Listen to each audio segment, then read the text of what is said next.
Chapter 1278. Money and manpower were Yang Qindong's biggest advantages. Whether it was the Security Bureau or the CIA, they had developed strongly over the years, and many outstanding talents had emerged. Ning Gang was one of them.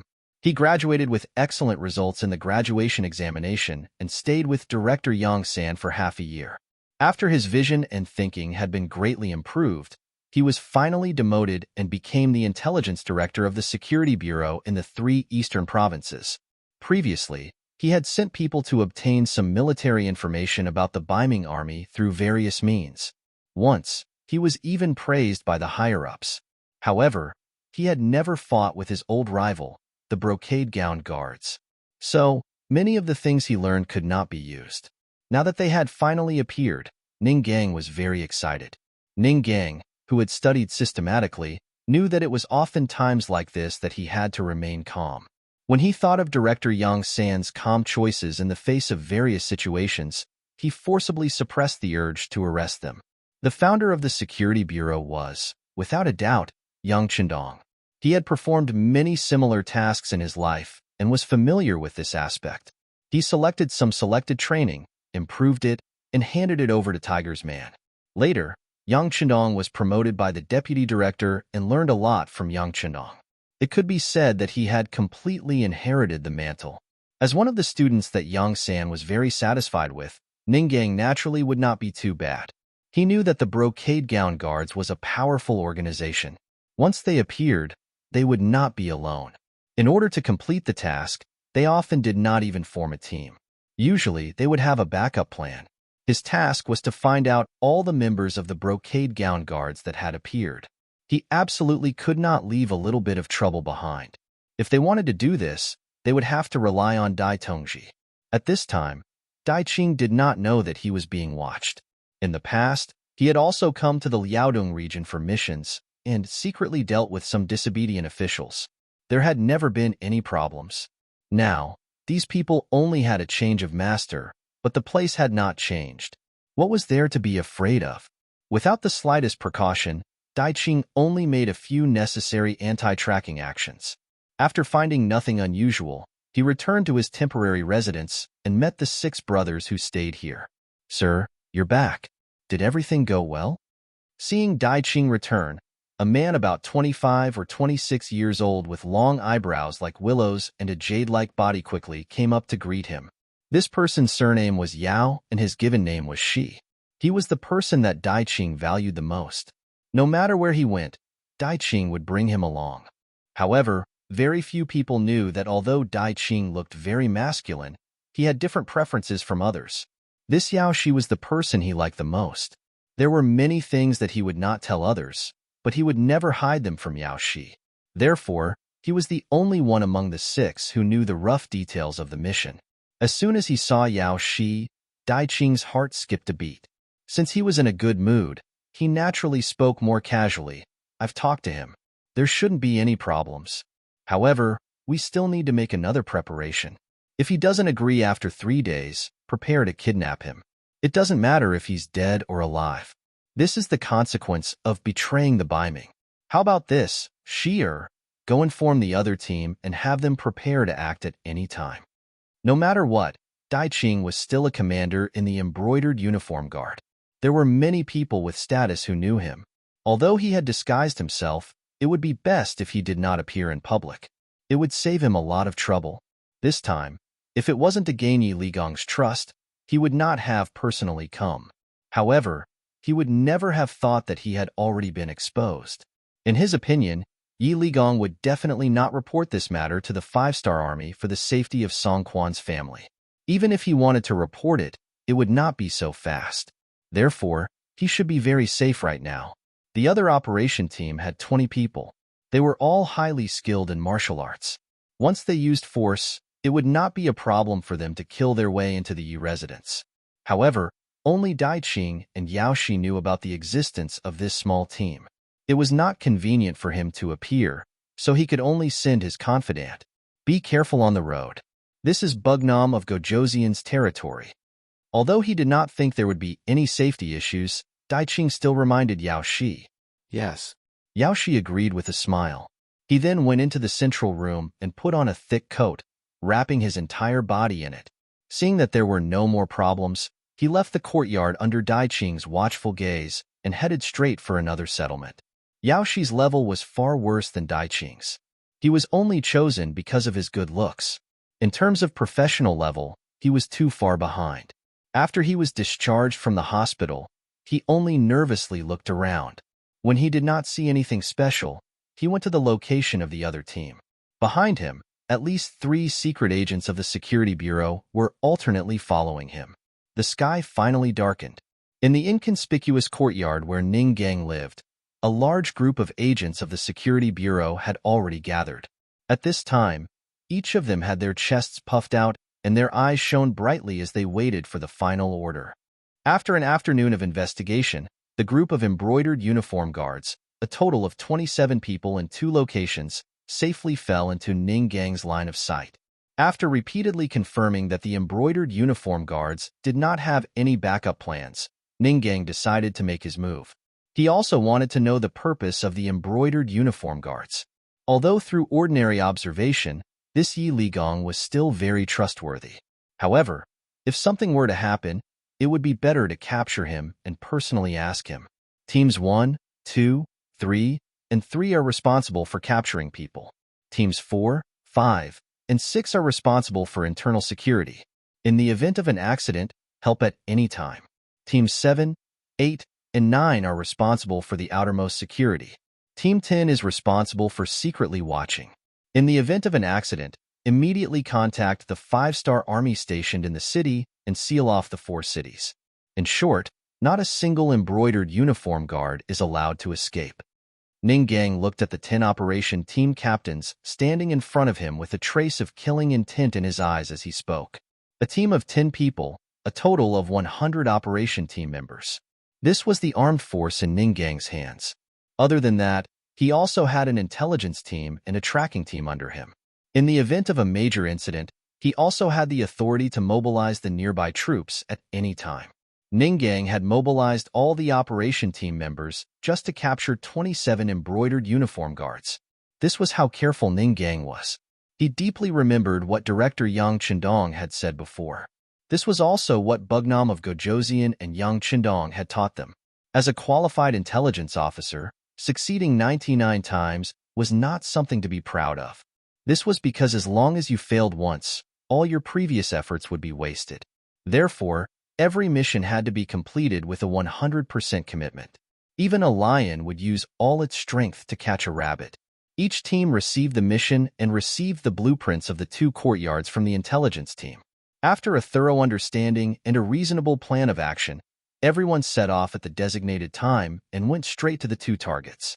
In the courtyard of the first target, Dai Qing was holding Yao Shi. The 2 hadn't started doing anything yet. They were resting on the side of the bed. Yao Shi tried his best to say nice things to please Dai Qing, but for some reason, the effect was not good today. His backer, who was also his direct superior, was always absent-minded. This was the fundamental quality of a special agent. They were born with an extremely strong sense of danger. For some reason, after dinner, Dai Qing always felt his heartbeat become unstable, as if something big was going to happen. But no matter how he thought about it, he couldn't figure it out. He looked down at Yao Shi, who was still smiling at him in his arms. Dai Qing asked in an absolutely gentle tone, "When you went out today, you didn't notice anything else, right?" "No, what else could there be? No one here will recognize me." Yao Shi shook his head and said innocently. Yao Shi had not joined the embroidered uniform guards for long, and his ancestral home was in the south. In Liaodong, no one knew him. He didn't even have an old friend, so there shouldn't be any problems. Could it be that he was thinking too much? How could Dai Qing know that the problem was him? Instead, he was the one who implicated Yao Shi? Dai Qing couldn't think of a reason, so he stopped thinking about it. Instead, when he looked at Yao Shi, his eyes revealed a fiery expression. Filthy words came out of his mouth. "Little darling, the night is long." Just when he was about to do something, his ears suddenly moved. He seemed to hear a muffled sound in the courtyard. Who is it? As expected of a middle-level cadre in the embroidered uniform guards, he instantly exclaimed. Following this shout, The door was suddenly kicked open from the outside. Then, two shadows pounced on him from the left and right. Aya, Yao Shi, who had already taken off his shirt, cried out in alarm when he saw this scene. Dai Qing, who was also half naked, reacted immediately. He grabbed the pillow in his hand and threw it out with a whoosh. Taking advantage of the moment when the headrest was thrown away, his body leaped out like a spirit fox, rushing out of the room and landing in the courtyard. It was when he entered the courtyard that Dai Qing's expression froze. At this time, he noticed that there were 5 men in black standing in front of him. They were surrounding him in a semicircle. Who are you people? In his heart, he knew that he had encountered a thief. In front of these bandits who killed without batting an eye, his so-called embroidered uniform guard name might not be useful. So after saying this, he added, "If you're looking for money, I am willing to give you money. Since you are outside, please make things easy." Chapter 1279. Cut the crap. Capture him. I want him alive. The leader of the 5 people was Ninggang. He was worried about the situation here, so he personally led the team here. At the same time, this was his first time dealing with the Imperial Secret Service, so he wanted to test the other party's strength. When the 4 team members beside him heard the supervisor's words, they rushed forward without another word. However, in order to capture him alive, they abandoned their weapons and rushed forward with their bare hands. What a good Dai Qing. Facing the 4 people rushing at him with a half-naked body, he was fearless. His fist was like the wind as he met them head-on. With a dull thud, the operation team members staggered back 3 steps, revealing an opening. With one punch, he forced an operation team member to retreat. However, Dai Qing's expression also froze. Although he did not use his full strength in that punch, he still used 70% of it. He originally thought that he would be able to send the person flying, but he only retreated 3 steps. It seemed that the other party did not come with good intentions and was not weak.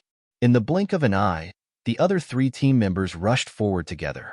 For a moment, punches and kicks rained down on Dai Qing's body like a storm. Dai Qing, who protected his head with both hands and his key parts, took several fierce punches. Taking advantage of the opponent's first wave of attacks, before the second wave of attacks came, his body suddenly rushed in one direction. With a mountain lean, he knocked one of the operation team members to the ground. Then, with a long leg sweep, he knocked another team member to the ground. After that, he extended his free hands and smashed towards the last team member. This series of reactions happened in the blink of an eye. The remaining operation team member kept retreating. His hands kept moving in front of him to protect himself, and at the same time, he wanted to dissipate the power of Dai Qing's attacks. After 3 consecutive punches, he still did not knock the opponent down. Dai Qing was anxious. He did not know how many tricks the opponent had. He could not delay and had to end the battle quickly. At that moment, he stopped abruptly. Then, he raised his right leg and kicked the side of the team member's head with great force. Fortunately, the team member was somewhat prepared and protected his head. However, the powerful force still made him retreat continuously. Bang! Dai Qing, who had just finished his kick and was about to rush out, was suddenly knocked down to the ground by a long leg sweep. It was Ninggang, who had not made a move until now, who had finally made his move. This kick was extremely fast. Dai Qing was unable to react in time and suffered a loss. However, his skills were extraordinary after all, and he had experienced countless life and death battles. Therefore, the moment he fell to the ground, he took the opportunity to roll like a donkey, then flipped over and quickly stood up. Dai Qing had just steadied himself when another fist came crashing down. Out of instinct, Dai Qing countered with a punch. Then, with a muffled bang, a great pain came from his fist. He couldn't help but take 4 steps back before he could stand firm. Needless to say, the one who attacked was Ninggang. Since his first attack had failed, he would throw another punch. What he wanted was to seize the absolute initiative. After launching a kick and a punch, Ninggang had already entered the zone. His body was as light as a swallow as he leaped up and launched a chain of 3 kicks at Dai Qing, who was still retreating. Tong, tong, tong. There were several fierce attacks. When Dai Qing felt that both his arms were in so much pain that he couldn't even lift them up, he suddenly felt a pain in his legs. It was still a long leg sweeping attack. Once again, he was hit and fell to the ground. After falling to the ground twice in a row, Dai Qing's body was no longer as nimble as before. It was impossible for him to stand up in a short time. Taking advantage of this time, the 4 action team members who were repelled by him before pounced on Dai Qing, who was on the ground like fierce tigers. Soon, his limbs were pressed firmly, and he could no longer move. At this time, the other 2 action team members in the bedroom had already escorted Yao Shi, who was also naked, out. Looking at the performance of the 2 men, Ning Gang, who was still calm and agile just now, couldn't help but stare blankly. Then, he shook his head. At this moment, he already knew what had happened. He couldn't help but feel nauseous. The arrest operation was very smooth. Under the surprise attack, the action team of the Security Bureau suddenly made a move and ended everything in just 2 hours. 13 of the 27 embroidered uniform guards were killed on the spot, 7 were seriously injured, and the other 7 were captured. In the dungeon of the Security Bureau's branch in the 3 eastern provinces, the interrogation had already begun. As the protagonist, Dai Qing was locked up alone in a room. At this time, his eyes were dull. Even now, he still couldn't figure out what the problem was. He didn't suspect Yi Ligong. He had already done his research. He was a man of honor and would never betray him and put Song Quan's family in danger. About an hour passed, and finally, there was a sound outside the prison door. Ning Gang and the others appeared in front of him. The 5 captured embroidered uniform guards were tortured, and all of them spoke. However, they didn't know what this person wanted to do.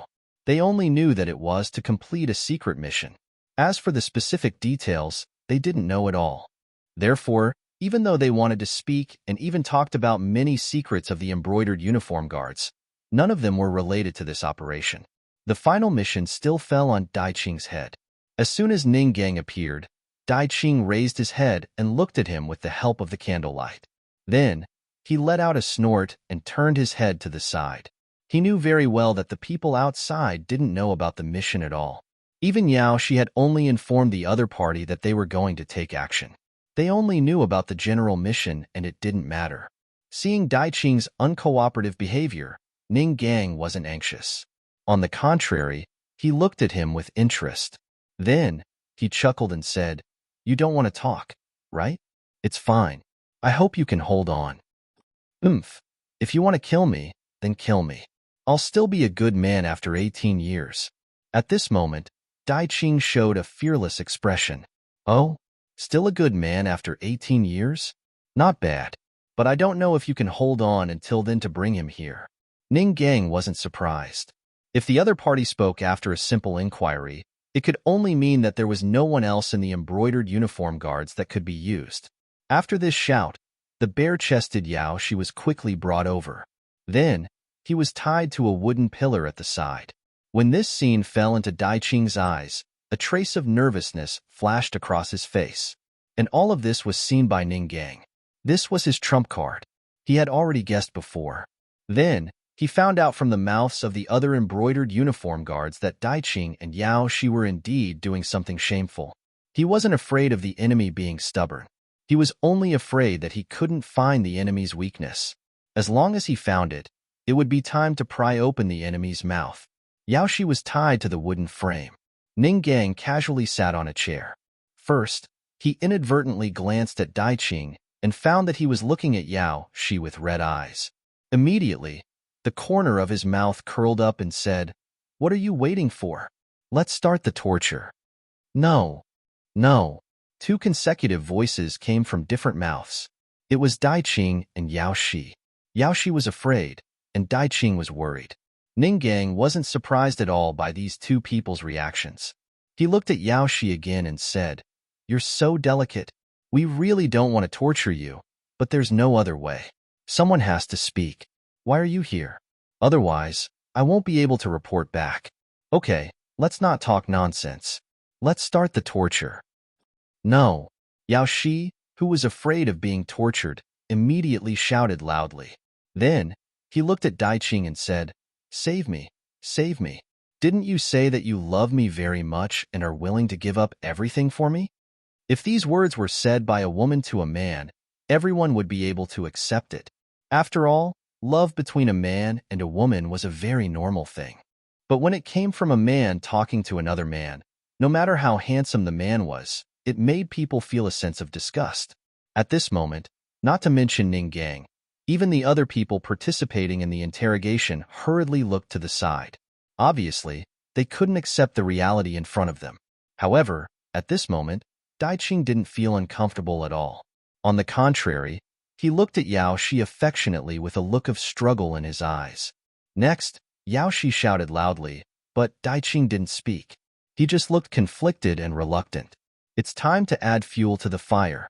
Ning Gang thought so in his heart. Then, he said to the torture staff, "What are you waiting for? Since there are people who don't care, let's start the torture." Yes, a burly man agreed. Then, he raised his right hand and twisted the whip in his hand. When he saw that the whip was about to fall, Daiqing, who had been silent, couldn't help but shout, "Don't hit! I'll talk! I'll talk! Hit the snake where it hurts." However, no one would have thought that Daiqing's weakness was actually a man. For the sake of Yao Shi, he finally lowered his head. Ning Gang also stood up from his chair and said with satisfaction, "That's right. Well, tell me about your mission here." Daiqing, who had been wronged, naturally cooperated fully. He told the whole story of how he received the order from eunuch Gao Rang to persuade Yi Ligong to rebel. It turned out that what happened in Liaodu had made the acting emperor very angry. If they had only lost to the 5-star army in the war, it wouldn't be a big deal. After all, who would only win and not lose in a war? However, he was angry about the performance of the officials, especially the generals, who were originally from New Ergon. Didn't they say that martial artists valued righteousness and scholars despised each other? But why did so many generals and commanders choose to surrender? He couldn't figure it out. At the same time, he decided to punish these people. Otherwise, wouldn't everyone follow suit in the future? Chapter 1280. Not long after, Shirwanshan's tens of thousands of soldiers surrendered to the 5-star army. Dai Zong became even more determined.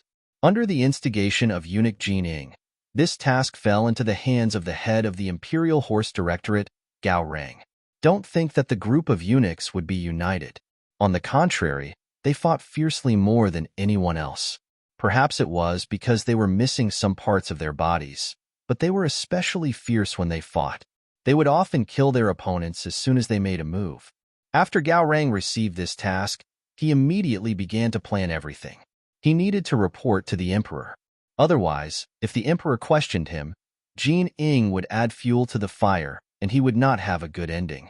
Just like that, after a series of investigations, the final target was Yi Ligong, who valued friendship the most. Although he wanted to make a move on Shirwanshan, who had more power, he had already taken away his family and his brother's family. Even the eunuch who was in charge of supervising them was taken away. Helpless, he could only find General Yi Ligong, who was second only to them. Although Yi Ligong did not have a family and his parents were no longer alive, based on the results of Gao Rang's investigation, he valued friendship. He especially treated his superior, Song Quan, like his own brother. Although Song Quan was dead, his family was in Ming's capital, so there was no need to fear that he would not submit. Thus, Gao Rang had people take Song Quan's family into custody and then sent one of his trusted aides, Daiqing, to complete the task. In his view, with hostages in hand, Yi Ligong would not dare to act rashly. As long as he could convince him to take back the military power of the 3 eastern provinces, Ming would not only be able to take back the area north of Liaodong, but also cut off the supply route of the 5-star army. No matter how he looked at it, this was a great achievement. Daiqing came. He also believed that with hostages in hand, Yi Ligong would not dare to act rashly. Thus, he also brought his favorite, Yao Shi, along with him. He never thought that he would have a bad start and attract the attention of the Security Bureau of the 5-star army. Now that he had fallen into their hands, he did not know whether he would live or die. After confessing everything, Daiqing was like a defeated rooster. He looked at Ning Gang and said, "I've said what I should say. You can kill me, but please let Yao Shi go." "Thank you." Ning Gang had a guess about what had happened, and now it seemed that he was right. However, he did not intend to let Dai Qing go, nor did he intend to kill him. If the matter was not resolved, Gao Rang would inevitably send other brocade guards to solve his problem. This time, it was due to the other party's carelessness that he was easily discovered. But what about the next time? What about the next time? He couldn't be so lucky every time, right? In order to solve this problem once and for all, there was only one way, which was to rescue Song Quan's family and send them to General Yi Ligong. This was the perfect ending. In order to accomplish all of this, it ultimately fell on Dai Qing's shoulders. In the capital of Ming, the Security Bureau also had secret armed forces, and there were spies in some key departments. It was not difficult to rescue a few people, but the difficult part was where Song Quan's family was. In the huge capital, there were more than 1 million people. If there were no clues, it would be quite difficult to find them. If they were not careful, they might alert the enemy and mess things up. In order to find out where the people were being held, they could only start from Dai Qing. Dai Tongji, do you know where Song Quan's family is being held? Ning Gang, who wanted to find out all of this, asked. Don't call me Tongji. Just call me by my name. I'm now a prisoner. As for where they are being held, I don't know. I just received a mission to inform General Yi Ligong. Dai Qing shook his head and said all of this, as expected. Ning Gang did not suspect that Dai Qing was lying. After all, he had said what he should, and there was nothing to hide. In other words, if he wanted to know where Song Quan's family was being held, he had to think of another way. However, Ning Gang did not want to go through so much trouble. He stared at Dai Qing and said, If I let you go, do you have the confidence to find where Song Quan's family is being held when you return to the capital? Hearing that he could be released, Dai Qing's heart skipped a beat.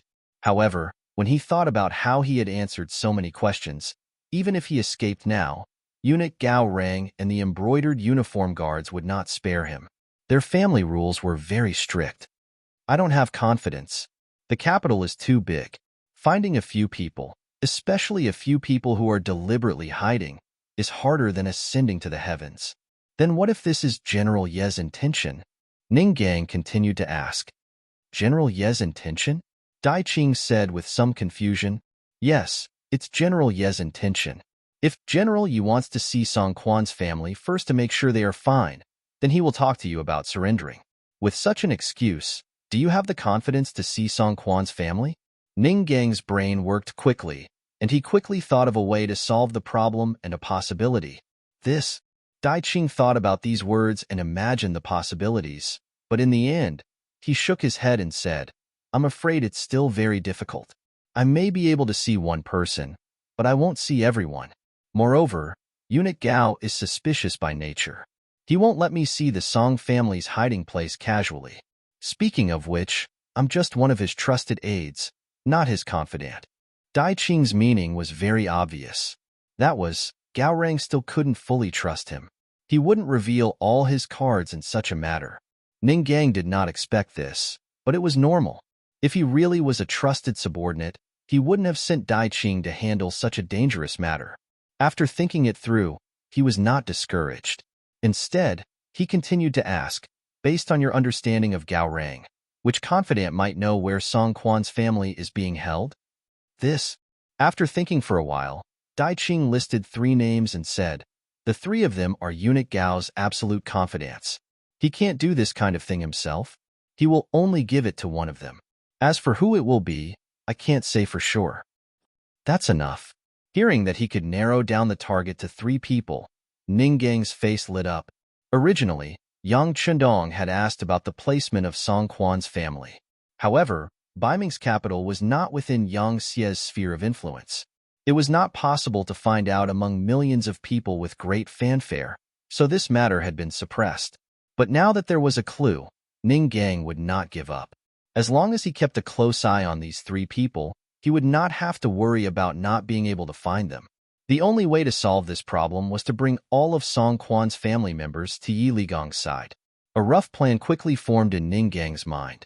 When he looked at Dai Qing, he said bluntly, Dai Qing, your chance to perform a meritorious deed has come. As long as you follow my arrangements, I will not only guarantee your safety when you return to the capital, but you will also receive a reward when you complete the mission. When the time comes, You and Yao Shi can go wherever you want. Haha, the world is vast, but all is imperial land. Hearing this, Dai Qing shook his head. He thought that this was completely bewitching words. But before he could refuse, Ning Gang interrupted. Wrong?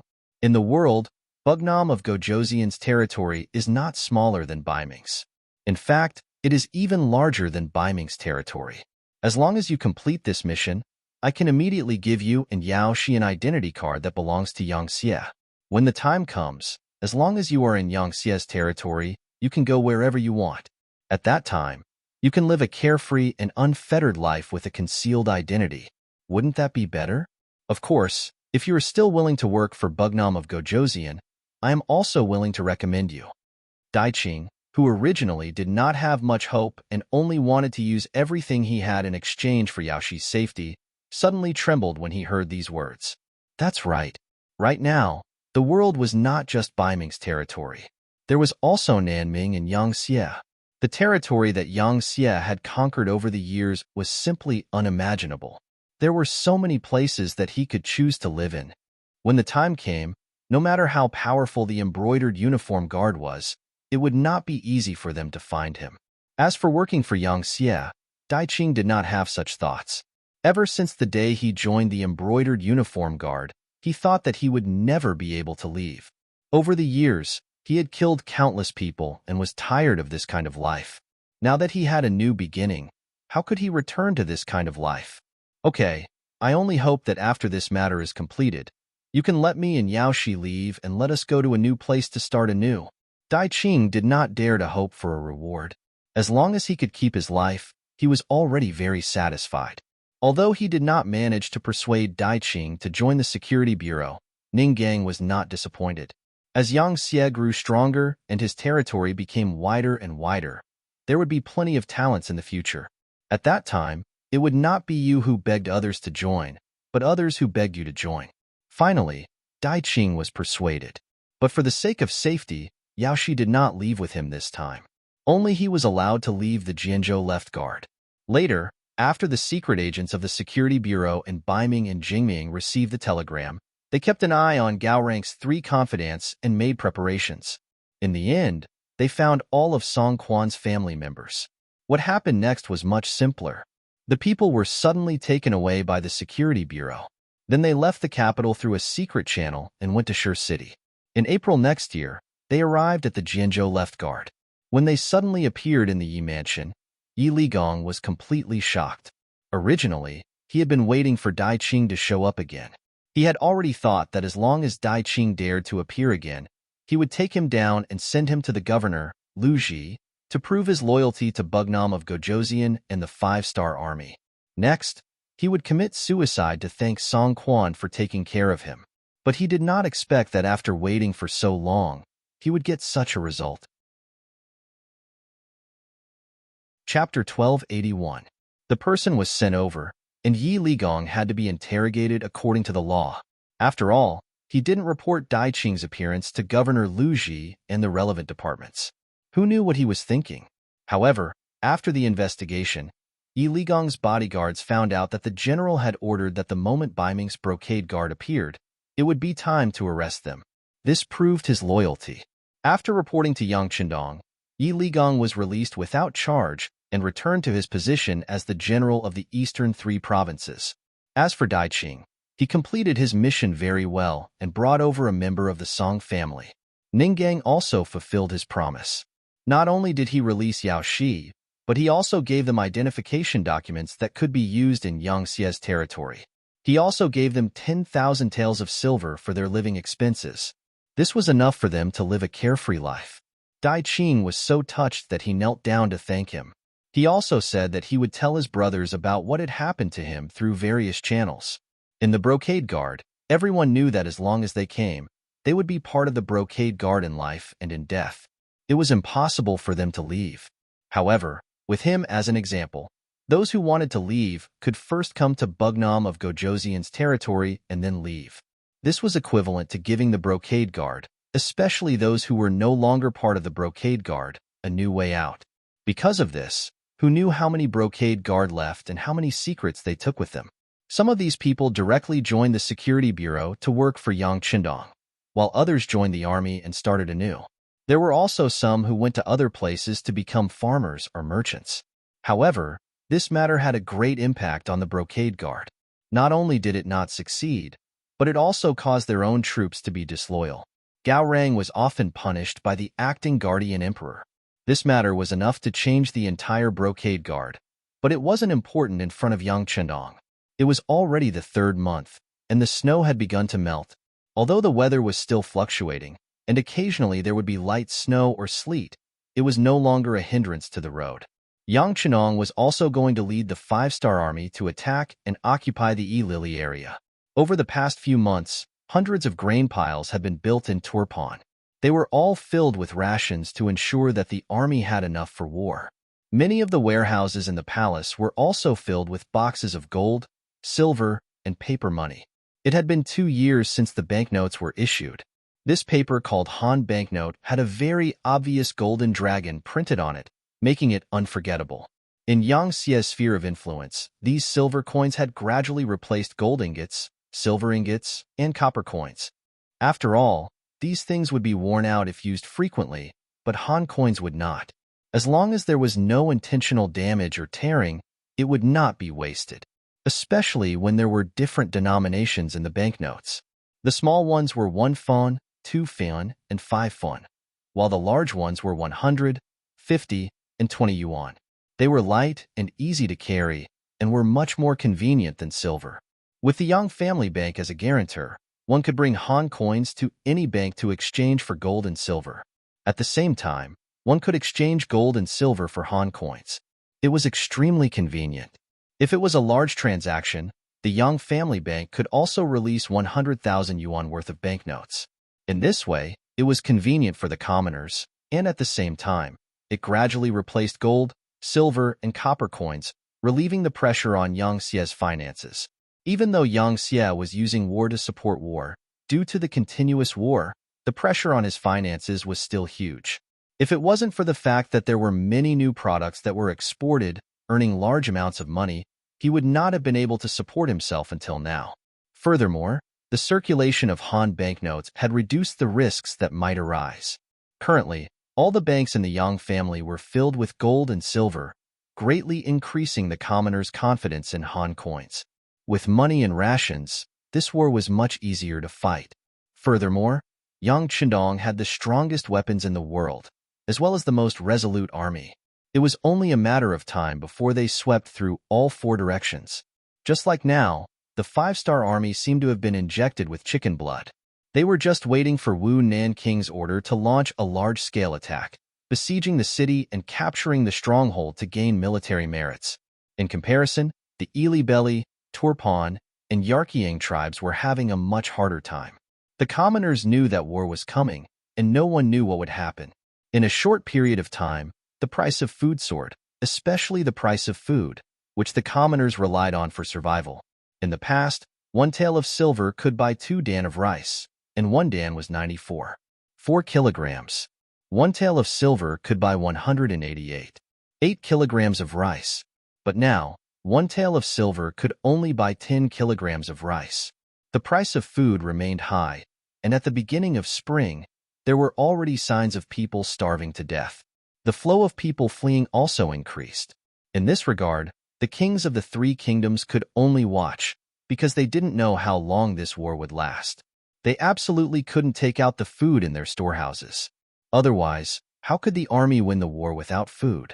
What was worse was that the Kazakh and Aries dynasties' armies were about to enter. According to the previous agreement, the 3 kingdoms would be responsible for their food supplies. For a moment, the 3 kings were worried sick. The commoners were so hungry that they could not even eat, nor could they afford to buy food. Where would they find the strength to grow food? This was like a vicious cycle. Before the war even started, there were already internal problems, and the economic order was seriously threatened. It was said that war was a matter of fighting for money. Before the war even started, the 5-star army had already won. When the news of the 3 kingdoms reached the ears of Yang Qindong and Turpan, he keenly felt that this was a great opportunity. He immediately sent a telegram to the logistics headquarters. Yangtze, and asked him to gather more food and send it to Turpan. At the same time, he ordered the gates to be opened to receive the refugees from all directions. He also said that if the commoners had money, they could use the previous price to buy food. If they did not have money, as long as they came here, they would not be allowed to starve to death. If they were willing to move to other places, they would be given a pass. After gathering enough people, they could be sent to the rear and be given food, money, and land. With this move, the south and west gates of Turpan were quickly filled with commoners from all over. They were all people living at the bottom of the food chain and did not have much savings. When the harvest was good, they could eat more, but when the harvest was bad, their food would be worse. People like these only wanted to survive. As for beliefs and dignity, who would care if they could not even eat? The sudden situation also caught Yang Chendong off guard. Originally, he thought that even if he opened the city gate and spread the food, he might not be able to recruit many people. However, when he saw the number of people increasing by thousands or even tens of thousands every day, and this trend was getting stronger and stronger, he couldn't help but smile bitterly and say, "Immediately transfer 2 divisions from the new Second Army to escort the food and be responsible for the safety of the people along the way. Quickly send these people to the rear." This sudden development caught Yang Chendong off guard, but the military operations that were supposed to be carried out did not stop. For example, the new army, the new Fifth Army, and the First Army of the foreign races still set off on time. Before the 3 commanders left the city, Yang Chendong held a short meeting and gave them a clear request. Their task was not to occupy as many cities as possible, but to attack the enemy's military strength as much as possible. Don't even think about occupying the cities. That's not something you should do. Unless there's a shortage of food, you can open the warehouses to get food. At other times, you can even abandon the captives and military equipment. In short, there's only one thing. Kill the enemy. The more you kill, the better. After the 3 commanders completely understood Yang Chendong's meaning, they immediately expressed that they would kill as many enemies as possible to pave the way for the Central Army. The 3 commanders quickly left after giving a standard military salute to Yang Chendong, and then more than 100,000 troops poured out of the city. Naturally, the people of the 3 kingdoms were worried when they heard the news, especially King Hardenbarter. After hearing the news, his face was full of worry, and there was no light in it. Unlike the other 2 kingdoms, King Hardenbarter lost his capital and fled all the way until he lost his strength. But because of the bumpy road, coupled with the lack of strength in the front line and the repeated defeats, when the news came, the imprisoned King Shiza fell ill and finally died 10 days ago. Before King Shiza died, he scolded his son Hardenbarter for being unfilial, which made him very angry. What he did was for the good of Turpan, but he didn't expect the 5-star army to be so strong. They didn't retreat in the face of the 5-kingdom alliance, and they even won consecutive battles. In the end, the famous Yesin had no choice but to flee. Now that they were finally enlightened, and it was time for war, the 5-star army's first target seemed to be him. There was nothing he could do about it. Who told Kalibi to be the closest to Turpan? After knowing that the 5-star army first sent out more than 100,000 troops, and that one of the new army's targets was Kalibi, Hardenbarter called General Daichin to discuss the defense. The Kazakh and Aries dynasty's armies haven't arrived yet, and Yeshin and Urchiang have a large area to defend. What should we do now? After calling Daichin, Hardenbarter immediately asked for a plan, and at the same time, he showed an expectant expression. If it was before, he wouldn't have to worry about this at all, and would just wait for the other party to report. But after a few battles, Turpan didn't win a single time, and even General Daichin lost a battle. As a general who lost his capital, Hardenbarter didn't have much confidence in them. Chapter 1282. Now that Tulyafin had suffered consecutive defeats, their military strength was not as good as before. Although they recruited another 50,000 soldiers, their military strength had reached 180,000, but there were too many places to defend. Facing the 5-star army, they were unable to do anything. More importantly, the civilians of Tulyafin were too close to Tulyafin City. Naturally, they were the majority of the civilians that escaped. Not only that, there were also a lot of retired soldiers that escaped. They mixed in with the civilians and entered Tulyafin City. Don't think that they mixed in just to find the base of the five-star army. They really did surrender. Their families didn't have food to eat, their parents were old, their children were young, their wives were weak. They all needed the head of the family as a man to take care of them. These people chose to stand out to protect their families and join the five-star army with their families. People like these who brought their families with them wouldn't go against the five-star army, much less cause any trouble. Moreover, this situation was becoming more and more intense. The battle had yet to begin, but the army had already lost close to 5,000 soldiers. One could imagine, with their current state, how could they fight with the five-star army? How could they fight with the enemy? They didn't have enough soldiers, and their battle strength was even lower. Even the cleverest housewife couldn't cook without rice. At this moment, General Daichin didn't know how to deal with this. At this moment, he really wanted to ask the king to open the granary and release the grain. However, he knew that if he really did that, not only would the civilians of Tulyafin, even the civilians of Ili and Yurkiang would come. It would also attract some unscrupulous merchants who would hoard grain at a high price. If that happened, then it would be a huge problem.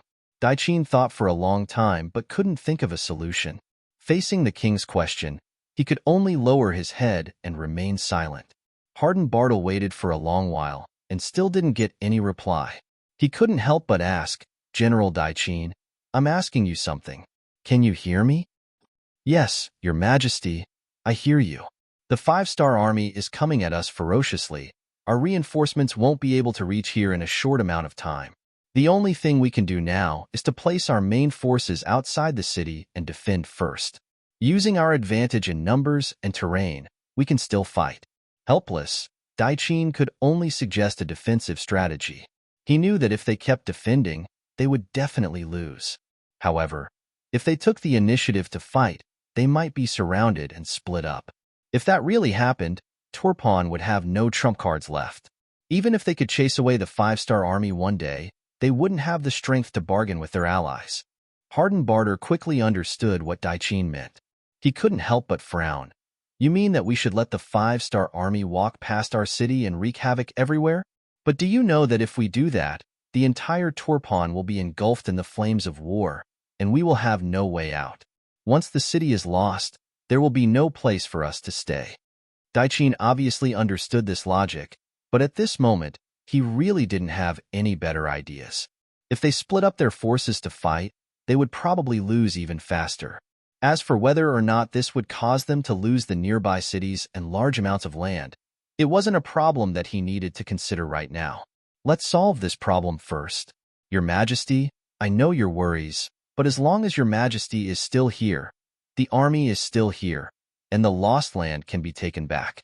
Furthermore, from what I see, if we gather our forces outside the city, the five-star army might turn around and leave.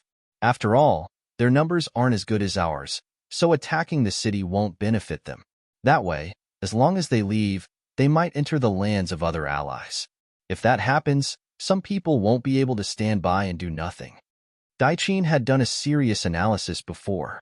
Right now, there were 150,000 soldiers gathered outside the city, and their numbers were above the five-star armies.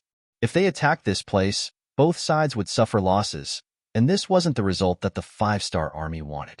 It was very likely that they would give up on this place and go to other places, such as Yilabali and Yarkiang. In that case, the two allied countries would not be able to sit on the sidelines even if they wanted to. Once they joined in, the pressure on Tulyafin would be greatly reduced. When Harden Barter heard these words, he couldn't help but suck in a breath of cold air. He finally understood his general's thoughts. This was also what he wanted.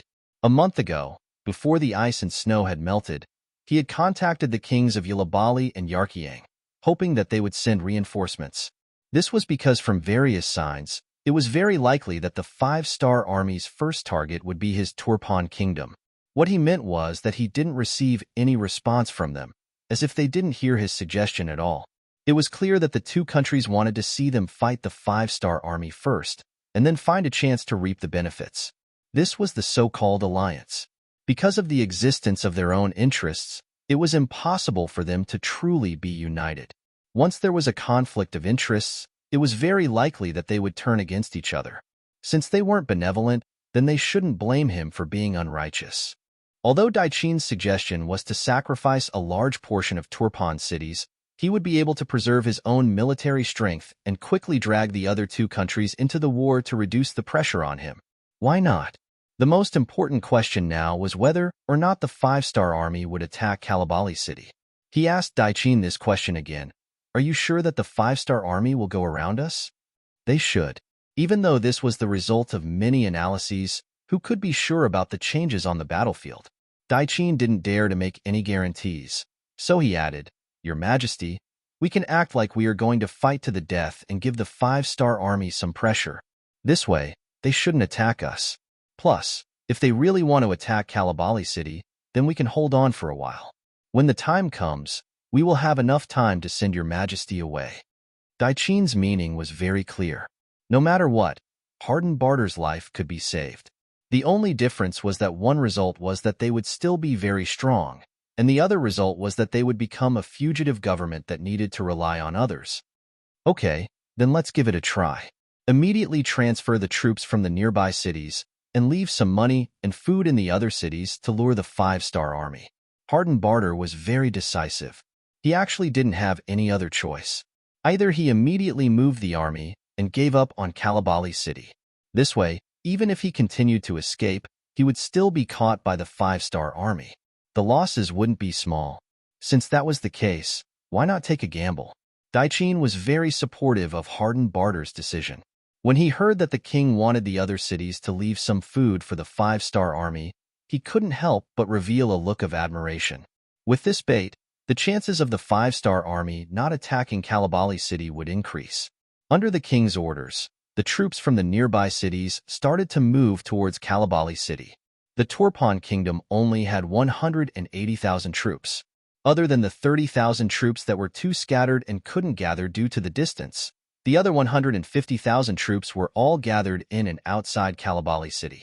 The military tents stretched for 10 miles, as if they were ready for a decisive battle once the five-star army arrived. The ones that came from the middle were the new army. After General Su heard the information from the scouts, mainly from the intelligence department, he immediately made the decision to go around Kalabali City and attack the smaller cities with weaker defenses. Before they came, Yang Qindong had said that this time, they weren't going to take over the city or see who took over the most territory. What they wanted was to destroy the enemy's strength. Since that was the case, Su wouldn't be stupid enough to fight with the Turpan kingdom's main force. Plus, he really didn't care about a single Kalabali city. Suhi's new army was the closest five-star army to Kalabali City. Even he suddenly took a detour, so the five-star army and the first army of the other races definitely wouldn't have any ideas about this place. When the news reached Harden Barter and Daiqin's ears, they couldn't help but let out a sigh of relief. King Harden Barter's face finally showed a trace of relief as he said, They really took a detour. Haha, let the other people have a headache from now on. Yes, Your Majesty. Now that we've prepared ahead of time, we've stored large amounts of food in Kalabali City. It won't be a problem for us to defend for 2 to 3 years. By then, the battle will have ended. At that time, with your 150,000 troops, you might become the strongest force here. Daiqin also let out a sigh of relief. As the general, the pressure on him was greater than anyone else. Luckily, the result was good. The five-star army really did take a detour. Naturally, the burden on his body was also reduced by a bit. Oh, you're saying that we still have a chance? Harden Barter, who originally thought that they were just hiding for a while, suddenly thought of a possibility. If the result was as Daiqin predicted, when the five-star army and his allies were almost done fighting, wouldn't he be able to reap the greatest benefits by leading his 150,000 troops? Thinking about how the Turpan kingdom could use this opportunity to increase their strength and truly unify this place, Harden Barter couldn't help but laugh out loud. Wasn't this what he had been searching for? Perhaps it would truly be realized in his own hands. The new army went around Kalabali City and came to the hinterland of the Turpan kingdom. Then, they attacked the city and took over the stronghold. No one could stop them. Some of the smaller cities had already opened their gates. The civilians had all run away. The Turpan army in the city had also all run away. It didn't take much effort at all. Chapter 1283. Regarding this, Commander Su He was extremely clear-headed. Even though he was facing an empty city, he still sent people to investigate and only moved in after confirming that it was safe. After a night of rest, he did not leave a single soldier in the city the next morning. Instead, he continued to lead the army forward. He remembered Yang Qindong's order, which was to destroy the enemy's strength and not to snatch control of the city. Along the way, the advance of the 1st Cavalry had been incredibly fast. Along the way, they had encountered some resistance from the Turfan army, but most of them were only a few hundred to 1,000 men. In front of the powerful 1st Cavalry, which numbered over 30,000, a single regiment could easily crush them in a single charge, wiping them out in just a few rounds. The new army progressed at an extremely fast pace, and good news was reported through the radio from time to time. In comparison, the progress of the new 5 armies could be said to be extremely fast. This was because they had originally chosen the east route. After setting off from Turpan, they also went around Chali and headed straight for Lopner. After taking down the nearby Ruoqiang County, their journey was extremely smooth. After some rest, they headed straight for Yirkiang's tribe. Next, it was time for them to show off their strength. In comparison, the 1st Army of the Outsiders was not so lucky. Under the lead of Commander Bai Shuang, they headed straight for Heavenly Mountain. Once they crossed the mountain, it would be equivalent to entering the hinterland of Yili and fighting with them. Luckily, they were prepared beforehand and had already scouted out their route. They found a relatively flat land, so crossing Heavenly Mountain was only a matter of time. Seeing that they were about to succeed and were about to face the city, Bai Shuang stopped the army and summoned the 4 division commanders to his tent.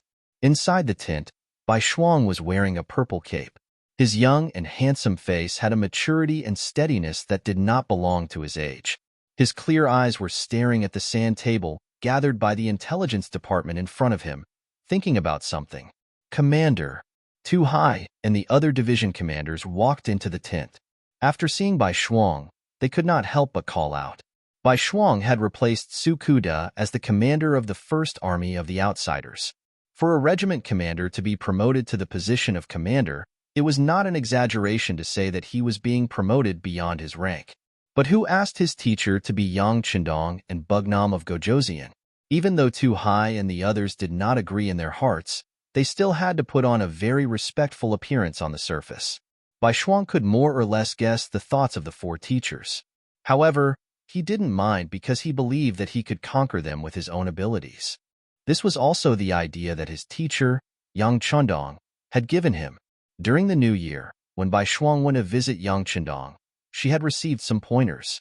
Seniority in the army was naturally not something that could be ignored, but ability was more important. According to what Yang Qindong had said, as long as he displayed enough strength, Tu Hai and the others would not listen to him. Of course, if they really dared to disobey military orders, they could deal with them according to military rules. On this point, Yang Qindong had fully delegated the authority to Bai Shuang. With Yang Qindong's support behind him, what did Bai Shuang have to fear? He immediately promised that he would use practical actions to prove himself, and at the same time, he would not lose face for his teacher. Next, it was time to fight the first battle. How to make the 4 teachers truly submit to him. This battle was naturally very crucial. You've all come. Very good. Take a look at the sand table in front of you. In half a day, we will be able to cross the Heavenly Mountain. Next, we will be entering the territory of Yili. The first town in front of us is the city department of Little Yule. The intelligence personnel have already sent news that there are 2,000 enemy soldiers here. Everyone, tell us, how should we attack and occupy that place? As Bai Shuang spoke, his gaze landed on Tu Hai and the other 3. Only 2,000 enemy soldiers. The 4 teachers couldn't help but reveal a proud expression. Clearly, this amount of soldiers was nothing in their eyes. Especially the leader of the 301st Division, Tu Hai. As a veteran of countless battles, Tu Hai had already killed countless enemies. Only 2,000 people were nothing in his eyes. Therefore, he was the first to speak. Military leader, it's only 2,000 enemies. Leave this matter to our division. I guarantee that we will be able to take it down within 2 hours. Tu Hai's words were extremely confident. In reality, he also had the strength to do so. The other teachers originally wanted to ask for a battle, but since Too High had already stood out, it was naturally not good for them to snatch the credit. But even though they did not say anything, from their expressions, it was obvious that they were disdainful of this battle. 2 hours? Not bad. It is indeed very fast. After Bai Shuang heard Too High's words, he nodded in approval. Hee. Hearing that Bai Shuang seemed to agree, Too High laughed and immediately saluted. Military leader, I will go and make preparations. At this time tomorrow, I will guarantee that the army will be able to spend the night in Little Yule City Sea. After speaking, Too High was about to turn and leave the tent, but Bai Shuang's voice rang out. Teacher 2, please wait. And Too High, who was stopped, revealed a displeased expression. However, before he could say anything, Bai Shuang and the others also asked, Division Master 2, how many men are you going to bring to attack? Can you guarantee that the other party will all stay in the city? Can you guarantee that none of the civilians or soldiers will escape? Can you guarantee that the news of our army appearing here will not be leaked? Can you guarantee that the stored food in the city will be safe for our army to use? Can you guarantee that? A series of questions were thrown out. In this short period of time, Too High's expression changed again and again. He really wanted to say that once the battle started, who knew what would happen? How could he guarantee this? Who could guarantee this? After a series of questions were thrown out, Too High did not know how to answer. However, Bai Shuang did not intend to stop asking. Instead, he continued to ask, I wonder if Teacher 2 can give an answer to these questions? This, I can't guarantee. Too High opened his mouth and closed it. After closing it and opening it again, he finally said these words. Okay, then which of the other teachers can do it? Bai Shuang then looked at Luan Xiaojiang and the others with a serious expression. No. Luan Xiaojiang, Sensei Naganabu, and Kong Biao all shook their heads one by one. It was easy to take down a city, but it was too difficult to not leak any news. At this moment, Too High had already recovered from his previous question. At this moment, he finally said, Military leader, this is a bit too much. The situation of a battle is constantly changing. There is a saying in the art of war, there is no constant situation in war, and there is no constant situation in water. Who can guarantee that there will not be any problems? Wrong? Without waiting for Too High to finish, Bai Shuang's stern gaze had already turned over. Changes in war do exist, but as long as the plan is good, it is very possible to control it within a certain range. Also, if you can't do it, it doesn't mean that others can't. I am willing to make a military pledge. I will personally go and control Little Yule City Head. I guarantee that there will not be any problems. However, if there are any accidents, I am willing to resign from my current position and return to being a regiment commander. When the military pledge was made, the 4 teachers were so shocked that their jaws dropped. For a moment, they were all stunned and did not know what to say. Logically speaking, with Bai Shuang's current status, he could let his subordinates do things for him. Unless it was a matter of life and death for the First Army, he would not personally take action. This was also Yang Qindong's intention. High-ranking officers could not take risks, because if something happened, the losses would be too great. However, Bai Shuang actually took the initiative to volunteer. However, to be able to become a teacher, none of them were idiots. They quickly thought it through. This time, Bai Shuang was forcing himself. He was establishing his authority. Military commander, you can't. After thinking it through, E-Division 303's Division Commander Sensei Naganabu took the initiative to stand up, wanting to say something. He was different from other people. Although he led the First Army, it was an army made up of people from different races, different regions, and even different faiths. However, to be able to become a high-ranking officer, other than him, everyone else was Han. This made his status somewhat awkward. When he did some things, he naturally could not be as unscrupulous as other people. Now that Bai Shuang was about to take the risk, of course he had to speak up to stop him and express his attitude. Sensei Naganabu was the first to speak up. Afterwards, E-Division 302's Division Commander Luan Xiaojiang and E-Division 304's Division Commander Kong Biao also spoke up to dissuade him. Whether they were sincere or just on the surface, at least they all knew that Bai Shuang's appointment as a military commander was personally ordered by Yang Qindong. That was set in stone, and no one could stop him. And if something happened to Bai Shuang in front of them, as the commanders who held the military power, they would not be any better off. Out of the 4 commanders, 3 of them had expressed their opinions. Only Tu Hai stood there without saying anything. Instead, he looked at Bai Shuang up and down as if he had just met him. All right, this military commander has made up his mind. It cannot be changed. How about this? I will bring the direct military guards to Little Yule City Head. You all just need to stay at home and wait for the good news. Bai Shuang did not care if others looked at him or not. As the saying went, doing things beautifully was more convincing than saying more. Orders, everyone is to rest where they are. The direct military guards will follow me. Bai Shuang gave the order as a military commander. At this moment, even if the 4 commanders wanted to say something, it was all too late. In the 5-star army, the military commander's authority was still very great. Unless it involved a rebellion, the officers under him had to obey him unconditionally. Otherwise, they would be punished according to military law. Bai Shuang left.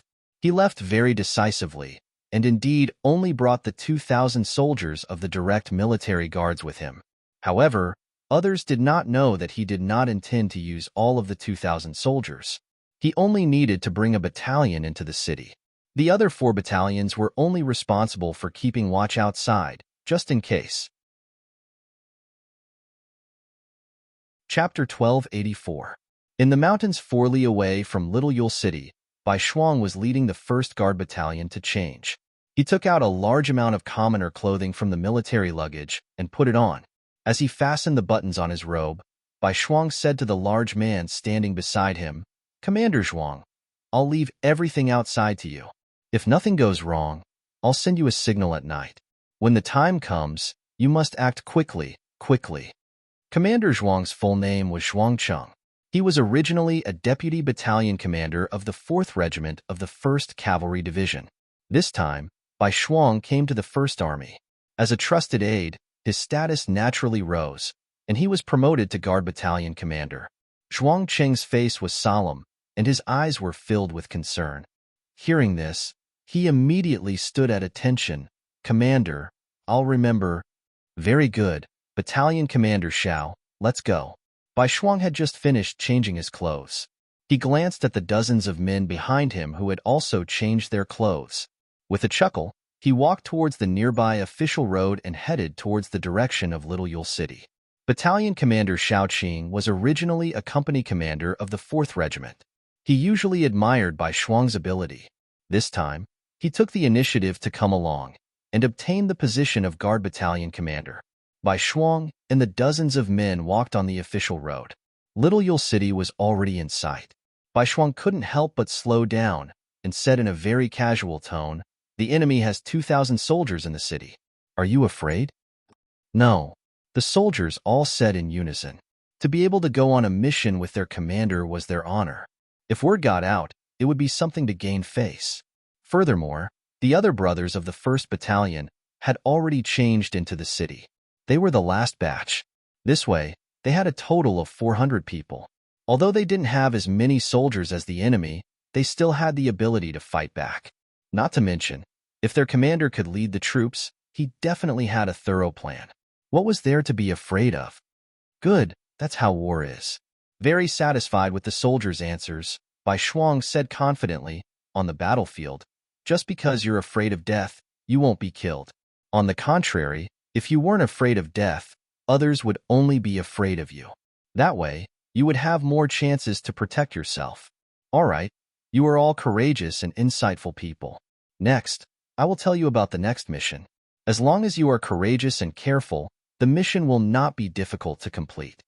Back then, White Shuang had infiltrated and taken down Hoboksari City without shedding a drop of blood. For that, he had been praised by Yang Chundong. This time, he had the same idea. The only difference was that he had changed his approach. This time, he was not going to hold anyone hostage. Instead, he was going to give them gifts. This could be seen from the wooden boxes carried by the burly men behind him. Little Yule City. Although it was considered a border city of Ely, because it was separated by a heavenly mountain, it was a little remote and not very lively. If it weren't for the chaos of war, where many commoners couldn't even fill their stomachs and were running around, the floating population here would be pitifully small. However, it was precisely because of this chaos that the other soldiers, disguised as refugees, did not encounter any trouble from the city guards when they entered the city. On the other hand, Bai Shuang and his group of several dozen people, dressed in bright clothes and full of vigor, quickly attracted the attention of the city guards. "Who are you people? All of you, stop for inspection." The centurion in charge of guarding the city gate had a vigilant look on his face. After all, Bai Shuang's group was too conspicuous. Especially when there was a group of refugees in ragged clothes walking by, it highlighted their different identities. With this shout, Bai Shuang took the lead and stood on the spot. Then he chuckled and said, "Brother, don't be nervous. We are here to find your general and give him a gift." After saying this, Bai Shuang intentionally turned around to look at the two large wooden boxes behind him with a smile on his face.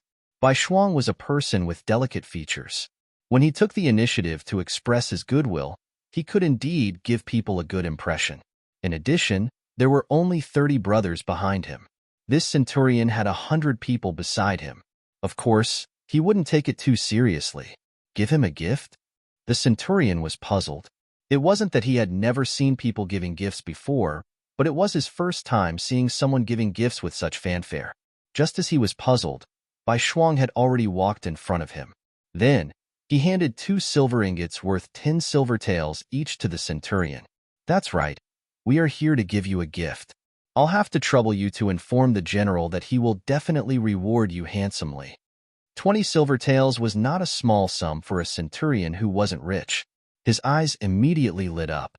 He used his hand to measure the quality of the silver. It was definitely of high quality. He immediately withdrew his ferocious expression and changed it into a smile. "All right, since that's the case, follow me. I will bring you to see the general." It was obvious that this centurion still remembered Bai Shuang's words. The general would definitely reward him handsomely. Such a good job couldn't be given to someone else. With this centurion leading the way, it was naturally not difficult to enter the city. Not only that, they quickly arrived at the general's residence. When Bai Shuang saw that most of the houses in the city were dilapidated, but the residence in front of him was majestic and dignified, how could he not know that they had arrived? As expected, the centurion stopped in his tracks and pointed at the courtyard in front of him. "This is the residence of our general, Slam. Please." "Thank you, please." Bai Shuang immediately smiled and nodded. He had a look of gratitude as he followed the centurion into the residence. The difference was that Shao Qing and the others behind him were blocked outside the door. They were watched over by the centurion's soldiers. It could be said that they were being held captive. Bai Shuang didn't show the slightest bit of fear because his subordinates were blocked. On the contrary, he entered with a calm expression. His gaze casually swept around as if he was very interested in everything in the courtyard. However, he knew that he was scouting the enemy. The centurion led the way. He seemed to be very familiar with everything in the residence. Along the way, he didn't let anyone lead him. Even at this time, there wasn't even a housekeeper coming out to welcome him. All of this entered Bai Shuang's eyes and made him feel disdain. From this, it could be seen that the general's standards were too ordinary. The reality was as Bai Shuang expected. Under the centurion's guidance, Bai Shuang easily saw the person in charge, Slam. He was a man with a rather tall and sturdy figure, but his face was a bit pale. Based on his experience in observing people, Bai Shuang could easily tell that this Slam was someone who had been hollowed out by wine and women. This was very consistent with the information sent by the intelligence department. Although Bai Shuang appeared to be very confident along the way, if it wasn't for the fact that he continuously obtained a lot of information about General Ibali from the intelligence department while the land was covered in snow, how could he enter so fearlessly? It was only when the preparation work was done that he appeared to be so confident in doing things. According to the information provided by the intelligence department, this Slam was someone who was ostracized by the upper echelons of General Ibali, which was why he was arranged to guard such a remote small city. Bai Shuang was very confident that she could establish a relationship with these people who were depressed and unable to achieve their goals. Slam looked as if he had just woken up from a drunken stupor. When he saw that it was a centurion under his command, he yawned and pointed at Bai Shuang, who was standing there, and said, Who is he? What is he doing here? With the opportunity to speak, the centurion thought of the reward. He immediately leaned over with a face full of joy. He came to Slam's side and whispered for a while. Originally, Slam didn't seem to care. He thought that it was another homeless person who wanted to join the army. However, in just a short while, his eyes became brighter and brighter. In the end, before the centurion finished speaking, he had already grabbed his arm and asked with a face full of joy, "You're saying that there are 2 big chests, and that there might be silver inside?" The centurion only felt a burst of pain when Slam grabbed his arm, but he had no choice but to nod and answer, "Yes, General. I haven't seen what's inside the chests, but I think it's silver without a doubt." "Good, good. Then why aren't you bringing it up?" As Slam, who was sent to a remote place, even if he wanted to deduct some silver and receive some benefits, he had nowhere to go. Recently, there were more and more refugees. For a time, there were all kinds of people. There were even many bandits passing by. As a result, the security of Little Yule City wasn't very good. Every day, there were all kinds of bad news, and he was already sick of it. Now that he heard that someone was actually giving him silver, how could he not be happy? In his excitement, he couldn't help but forget himself. The centurion also wanted to see if the chests were filled with silver, but Bai Shuang was still standing there and didn't speak. He looked down on the general's ugly expression and could only remind him softly, "General, the person is here. Shouldn't we first ask him why he's here?" "HM? Yes, he had to ask first. That, who's the person below?" With this reminder, Slamu finally reacted. Then, he tidied up his clothes and asked in a very serious manner. Finally, it was his turn. Bai Shuang had already prepared his speech. "General, my surname is Bai, and I'm in the grain business. You also know that in the chaos of war, the price of grain is rising again and again.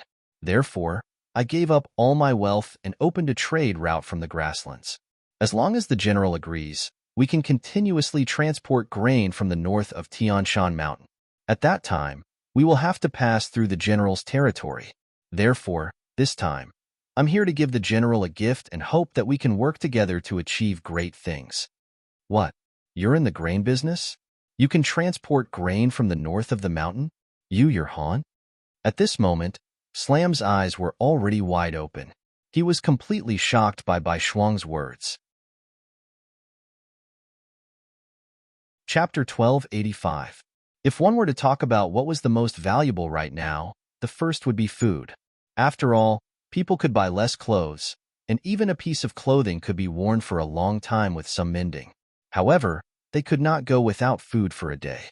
Otherwise, there would be problems, and even death. Especially in this war, the price of food had increased exponentially. Even though Si Jiamu had already received orders to stock up on food, he still felt that the granary in the city was too small. After all, no one knew how long this war would last. There was only going out and not going in. It was truly worrying. And now, someone said that they could get a large amount of food. How could he not be alarmed? The first thing he did was to ask if the other party was Han. After all, only the Han-led 5-star army would not lack food. That was why they had such a way to transport food. Regarding his identity as Han, Bai Shuang had no intention of hiding it. He did not want to hide it either.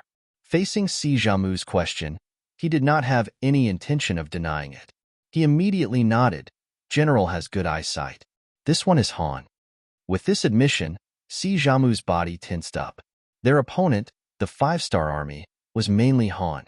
However, Bai Shuang's next sentence caused Slama's tense nerves to relax a lot.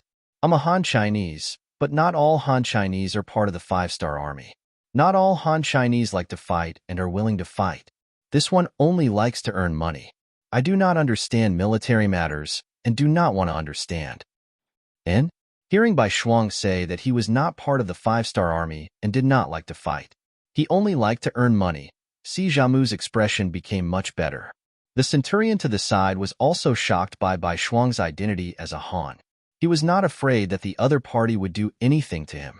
After all, this was Little Yule City, his territory. He was worried that the reward he was about to receive would be gone. Now that he heard such words, his heart moved. He quickly said to Si Jiamu, "General, what he said makes sense. Not all Han people are our enemies. Besides, if he really is an enemy, why would he give you money? I'm afraid that he would have long come over with weapons. That makes sense. Living in a remote area, Samu didn't know much about the five-star army, so he didn't think the five-star army was that scary. The most important thing was that he also believed that this was Little Yule City, and this was his territory. There were only a few dozen people here, but he had 2,000 soldiers. If the other party dared to act rashly, he only needed to give an order to settle everything. Furthermore, he knew that if he were White Double, he definitely wouldn't have the guts to barge into the five-star army's barracks. Judging others by his own standards, Sama's vigilance dropped a lot. When he looked at White Shuang, he focused all his attention on the grain business. What did you say your surname was? General, he said his surname is Bai, the centurion said with a flattering look. Oh, yes, Mr. Bai, right? You said that you can transport food, then may I ask where the food is?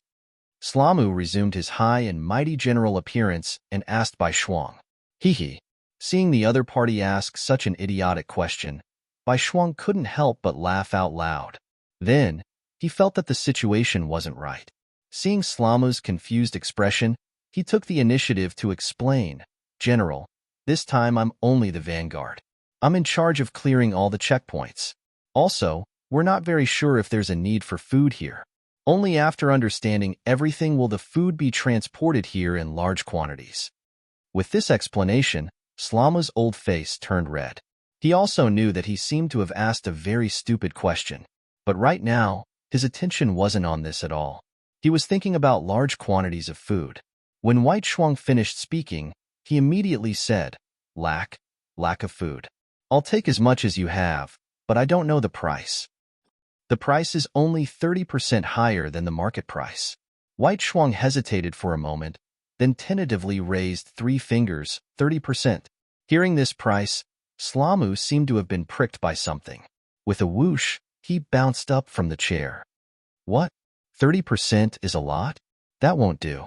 20% is fine. White Shuang looked very careful, showing his worry and nervousness. No, it's not much. 30% is already very good. The laughing Slamu had already walked over from the chair and came to White Shuang's side. He was very clear that in Ely, food was priceless. Anyone who had some skills and some strength would be hoarding food. They were afraid that if there was a war, there would be no food to eat. Who would be willing to sell food? Not to mention 30%. Even if it was doubled or even tripled, they would still easily sell it. Thinking about it this way, this was definitely a big deal. White Shuang had undoubtedly become a noble person in his eyes. He immediately came to White Shuang's side with a face full of smiles. His eyes were filled with indescribable passion. Because he was too passionate, White Shuang couldn't help but take a step back. General, don't lie to me. Is 30% really no problem? White Shuang's eyes moved as he spoke, showing his shrewd side on his face. Of course there's no problem. I'll take as much as you send. Ha ha ha. Slamu laughed loudly. He originally thought that after being sent to this remote little city, it would be difficult for him to achieve anything in his life. He didn't think that a good thing would fall into his lap. How could he not grasp it? At this moment, White Shuang's heart finally settled. The business was more or less done. Next, White Shuang brought up the 2 boxes of silver he had prepared. At this moment, Slamu was shocked to the point of choking. He had a new understanding of White Shuang's wealth and no longer doubted it. After all, if he didn't have a request, why would he give him so many benefits first? Regardless of whether there was food or not, just based on these 2 boxes of silver, it was not a loss to make this friend. The things that should be set up were done. Everything that followed was much easier. Bringing White Shuang and the others to the residence, a banquet was set up. Under White Shuang's request, all the officers with some authority in the city were invited to the residence. At the banquet that night, Slump even put his arm around White Shuang's shoulder in front of everyone and introduced him as his brother. In the future, everyone should give him face and so on. When the other generals saw this situation, how could they not know what to do? One by one, they took the initiative to come to White Shuang's side to toast him, wanting to get familiar with him. White Shuang's alcohol tolerance was not bad. He didn't refuse anyone and led his brothers to drink with everyone. This drinking lasted for nearly 4 hours. In the end, most of the generals in the courtyard had collapsed to the ground. White Shuang, who was also 40% drunk, shook his head. He didn't forget his mission. Looking at the battalion commander Xiao Qing, who hadn't drunk, he said, "Go. This is Slamu's military seal. Take it and let your brothers into the city. Gather the other soldiers in the city and watch over them." "Yes," Xiao Qing said with a face full of excitement. At this moment, he was completely convinced by the military chief. He had only used 2 chests of silver to take down the entire Little Yule city without shedding a drop of blood. Most importantly, he had completely sealed off the news of the army entering the city. This was a true wise man, a true expert. Xiao Qing left. Using the commander's seal, he quickly found Commander Zhuang Cheng, who was waiting for news outside the city. What happened next was much simpler. The 5-star division quietly entered the city. Following that, they gathered all the guards inside. After that, they removed their weapons and became prisoners of war. All of this was completed before daybreak. Then, the signal was sent out. An extremely bright flash grenade soared into the sky. 3 li away, Tu Hai and the others who were waiting for news immediately brought over 30,000 soldiers towards Little Yule City. The sky finally brightened. Slamu, who was in a daze, was awoken by the urge to urinate. When he slowly opened his eyes, he didn't have the urge to urinate anymore. This was because at this moment, a steel blade was placed on his neck. Surrounding him was a group of 5-star army soldiers wearing military green uniforms. This is a dream. This must be a dream. Slamu hurriedly closed his eyes. Then, he opened them again. However, nothing had changed. There was only a fierce gaze in Commander Xiao Qing's eyes. "General C, you're finally awake? Then let's have a good talk now." "Talk? Talk about what?" Slamu's voice was trembling as he spoke. Even if you beat him to death, he wouldn't have thought that the 5-star army would appear in front of him. Even if you beat him to death, he wouldn't have thought that the enemy would leap over the mountains. Because perhaps people and horses could leap over, but what about the army's rations? How could he know that White Shuang didn't bring any rations over? He only had the soldiers carry rations for 5 days. This was because he believed that as long as they came here, there would naturally be people who would give them rations. White Shuang, who had already grasped the situation, suddenly had a fierce look in his eyes. He knew that he should show Slamu some power. Otherwise, he was afraid that this person wouldn't cooperate with him. Now that he had occupied the capital of Little Yule, there were 2 ways to enter the deeper regions of Ili Belly. The first was to head south to the capital of Big Yule. From there he would enter the Tex River, and then to the north would be the Katimian Mountains, which would be to the south of the capital of Ili Belly. The other was to head north, through the 3 cities of Nalatu, Telhala, and Kangisi, and across the Kangisi River, he would reach the capital of Ili Belly. Comparatively speaking, the latter path was more difficult to advance. However, the strength of the enemy would also be heavier. This was more in line with Yang Qindong's military plans. However, he didn't make the final choice. Everything would depend on the result of his discussion with Slamu. He believed that this person would definitely bring him a pleasant surprise. Chapter 1286. Facing by Shuang's murderous gaze, Slamu's heart trembled.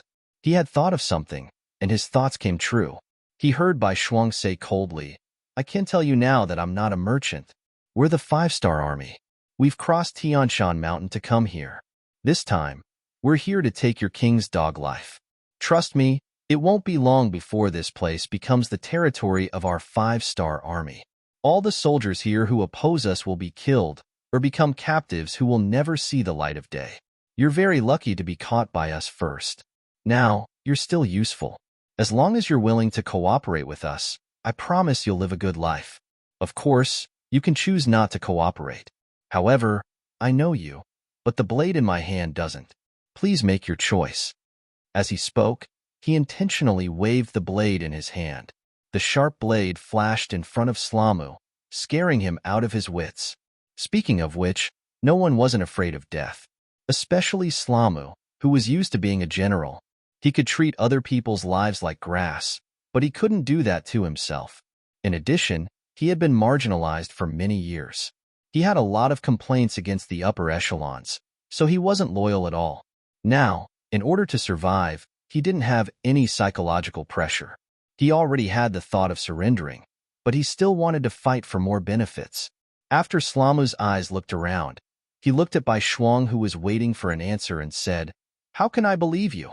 How can the glory and wealth you speak of be fulfilled?" Even at this time, Slamu was still thinking about how to obtain more benefits for himself. In the eyes of these people, there was no such thing as a nation, a country, or dignity. They only cared about their own benefits. If these people were in the 5-star army, needless to say, once they were discovered, they wouldn't be put in an important position. They might even be kicked out of the army at any time and sent to be punished. Bai Shuang looked down on these people. His tone wasn't polite. "Slamu, you're now our prisoner. Do you think you still have the right to talk about conditions? You can only choose to believe us now. Otherwise, we'll cut you in half right now and hang you on the city wall to let you have a taste of the wind and rain." "No, I'll cooperate with you. I'll completely cooperate with you. I just hope you keep your promise." When Slamu heard these ruthless words and saw Bai Shuang's unfriendly gaze, he immediately replied with a face full of fear. Bai Shuang was very satisfied with just a scare, and Slamu was convinced. In order to make the other party cooperate with him better, White Shuang also intentionally retracted his killing intent, and a smile appeared on his face. "That's the way, right? Don't worry, our 5-star army are very friendly to our friends. You can also go and scare them a little. As long as our 5-star army occupies a place, most of the local generals will be responsible for the security work. If your performance is satisfactory, not only will you receive a large amount of rewards, you might even have the chance to become the general of this area in the future." Good, good. Hearing that if he did his job well, he would even have a higher position, Slamu's eyes revealed a look of yearning. He immediately nodded like a chick pecking at rice. Very quickly, he told White Double Ears everything he knew, including the military arrangements of the nearby cities and the situation of the military forces. Tu Hai and the other 3 division commanders were already waiting in the hall. When Bai Shuang brought Slamu in front of them, the attitude of the 4 was clearly much more respectful than before. They had already heard about what had happened. Bai Shuang was the commander of an army, and his status was extremely noble. However, he had still entered the tiger's den, daring to bring a few dozen people into Little Yule City. Then, without harming a single brother, he had taken control of the situation here. Just based on this, it wasn't something the 4 division commanders could do. They might be able to take down Little Yule City with a small price, but they definitely couldn't do it as quietly as Bai Shuang. The most important thing was that the news of them appearing here wasn't leaked. This gave them more time to prepare and choose, creating better conditions for the next attack. After Bai Shuang entered the hall, he noticed the attitude of the 4 division commanders. They were clearly more respectful. This made him very satisfied. He didn't expect these people to immediately submit to him, but as long as they didn't hinder him, he believed that his performance in the future would make them truly submit. "You're all here. Let me introduce you. This is General Slamu. He is now our friend and is willing to provide us with everything we need to know. He is also willing to cooperate with us. Now, let's ask him to explain the surrounding situation." Bai Shuang smiled and nodded at Slamu. He had already heard it once.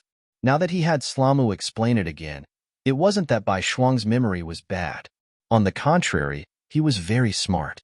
The reason why he did this, other than letting the 4 division commanders understand the situation, he also wanted to test Slamu again and see if he introduced the same thing twice. Once he found a problem, he would properly explain it. Fortunately, Slamu really surrendered at this moment, so what he said was naturally true. 2 introductions, the language might be reversed, but the meaning didn't change. Bai Shuang finally relaxed. He looked at the 4 division commanders and said, "Now that everyone understands the situation, let's talk about what you all think." The East Army's new 5th Army. After speeding up their march all the way to Lopner River, they went straight to Lop City in the southwest direction. Under the lead of Shi Wanshan, they advanced at a speed of a few hundred li per day. What they wanted was to take the enemy by surprise. They wanted to directly attack the enemy. According to Yang Qindong's request, they moved unhindered in the Yarqiang Kingdom, so that they didn't have time and energy to deal with the Turpan Kingdom. The five-star army's main force would be able to take over the Turpan kingdom. The new army also bypassed Khaleesi city and came to the Iron Gate Pass behind it, cutting off the retreat of the Turpan kingdom's army, making it a completely isolated city. It also forced Hardened Barter to send reinforcements. The strategy of encircling and attacking reinforcements has been formed. In the Turpan kingdom, when all kinds of information were gathered through the radio, Yang Chendong was naturally very satisfied after reading it. It can be said that the performance of the three armies was better than he expected. They didn't care about the gains and losses of a city and only wanted to destroy the enemy's strength. This kind of strategic thinking was very advanced. He believed that when the enemy reacted, it would be too late for them to regret it. For now, let these three monkeys continue to cause trouble. When the time is right, it will be time for him to lead the army to battle. At this time, Yang Chendong's mood was very good. Beta Persei noticed this and hurriedly came over. Young master, you also have to take care of your body. Don't always be like this. If you have work, you can give it to others. Knowing that Beta Persei was concerned about him, Yang Chendong had a smile on his face. How could he not want to rest? But anyone who wanted to achieve such a big goal in a short period of time would have no time to rest. How is Division Commander Tian and Division Commander Ling doing?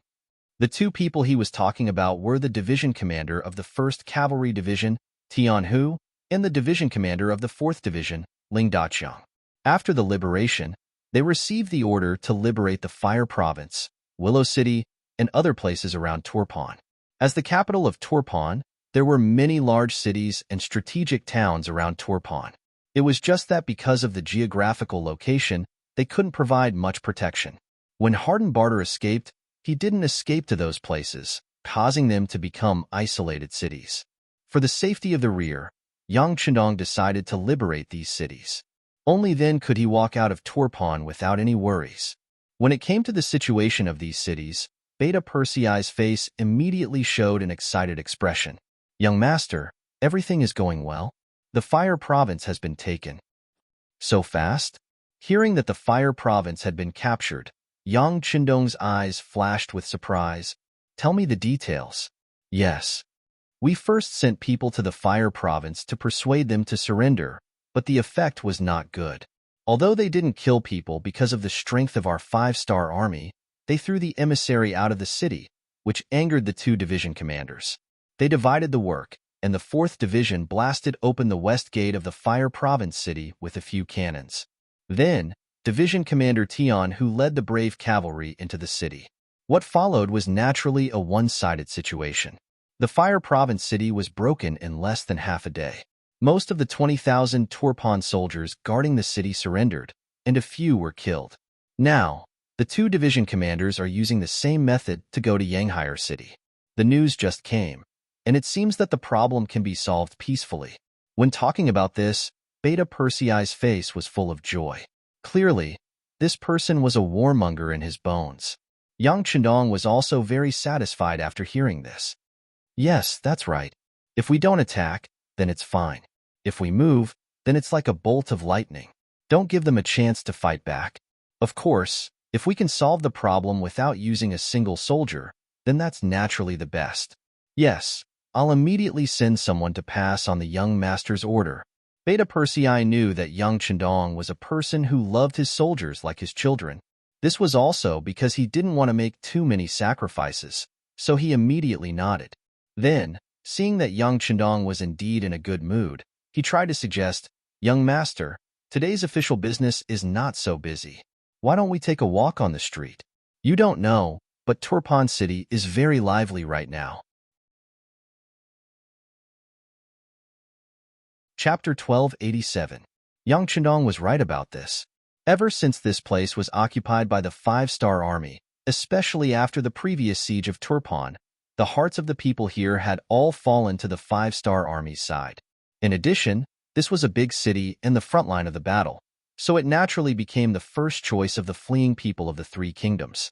They had already made sufficient preparations, and there was enough food in the city.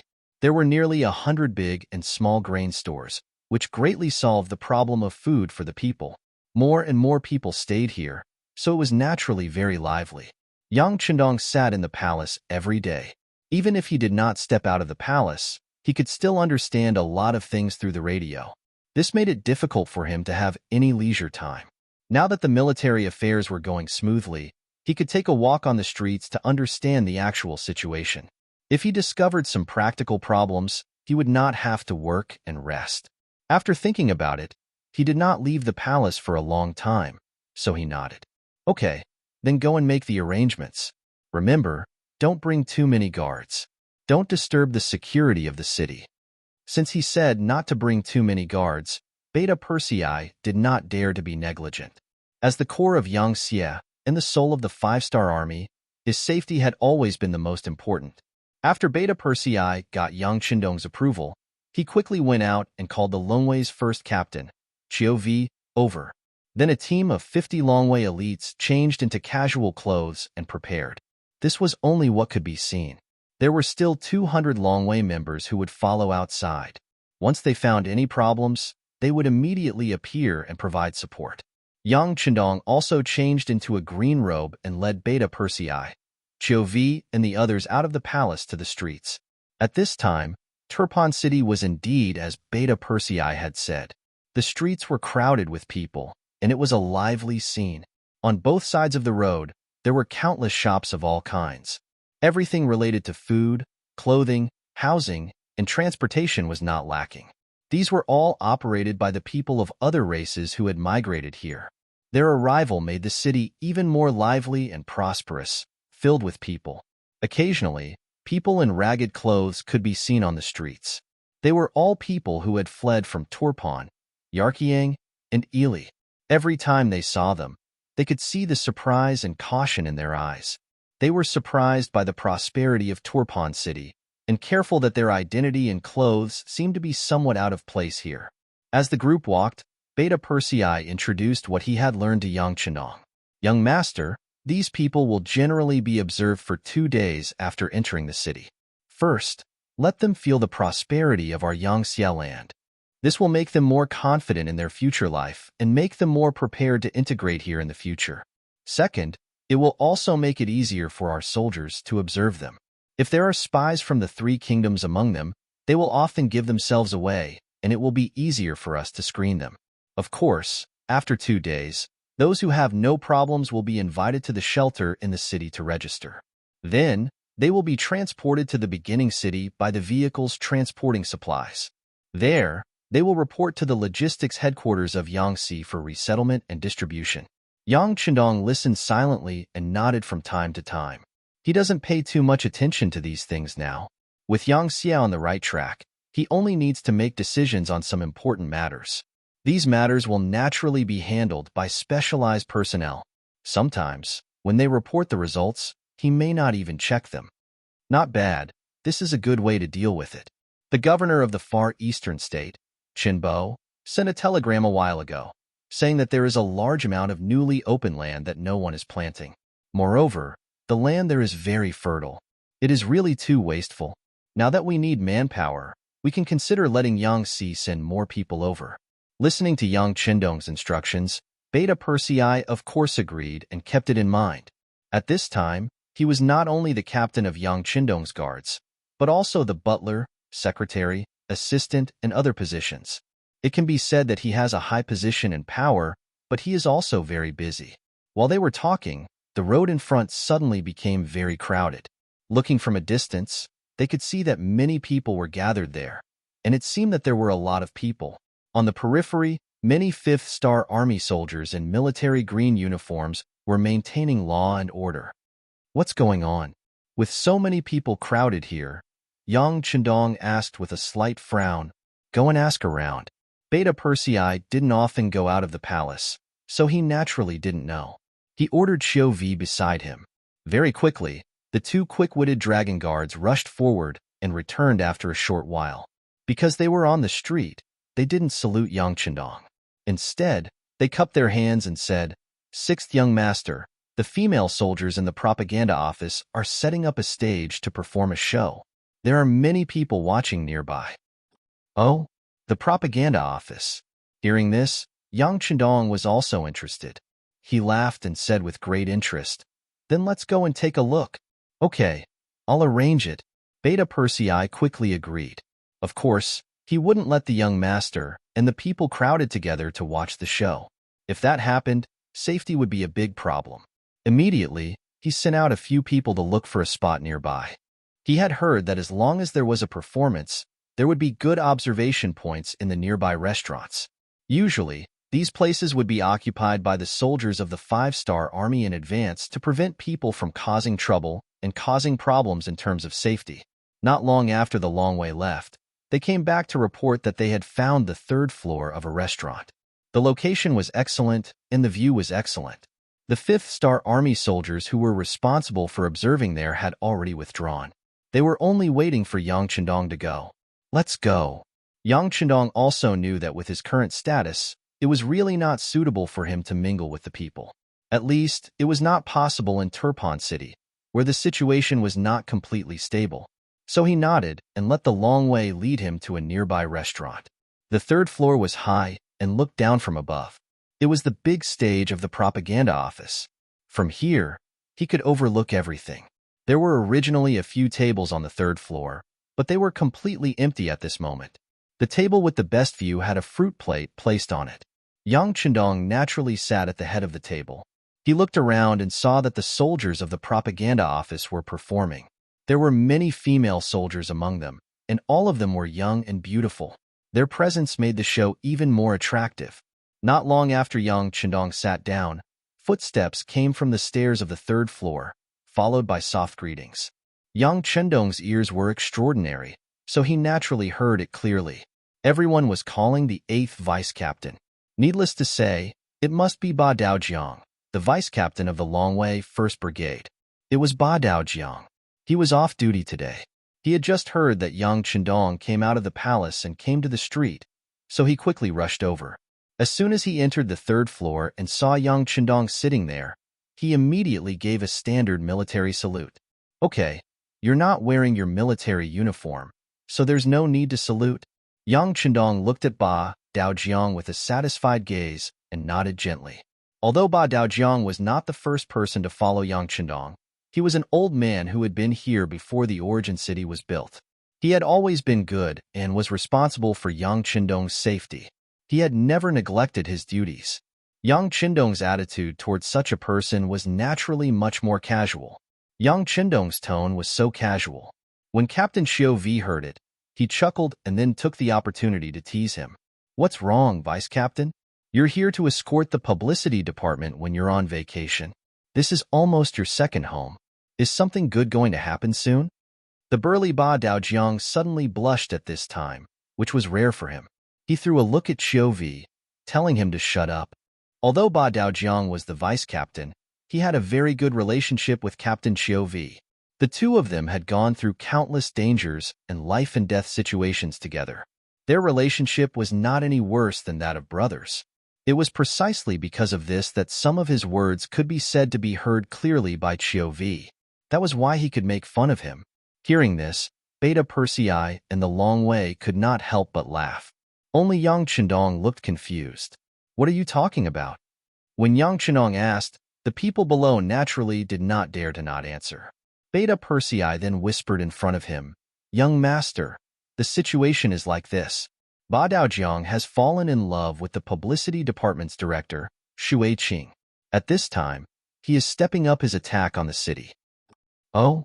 Yang Chendong, who heard the news, nodded as if he suddenly realized something. He was really too busy, so he naturally did not pay too much attention to the matters of the soldiers around him. However, Yang Chendong knew about Shui Qing.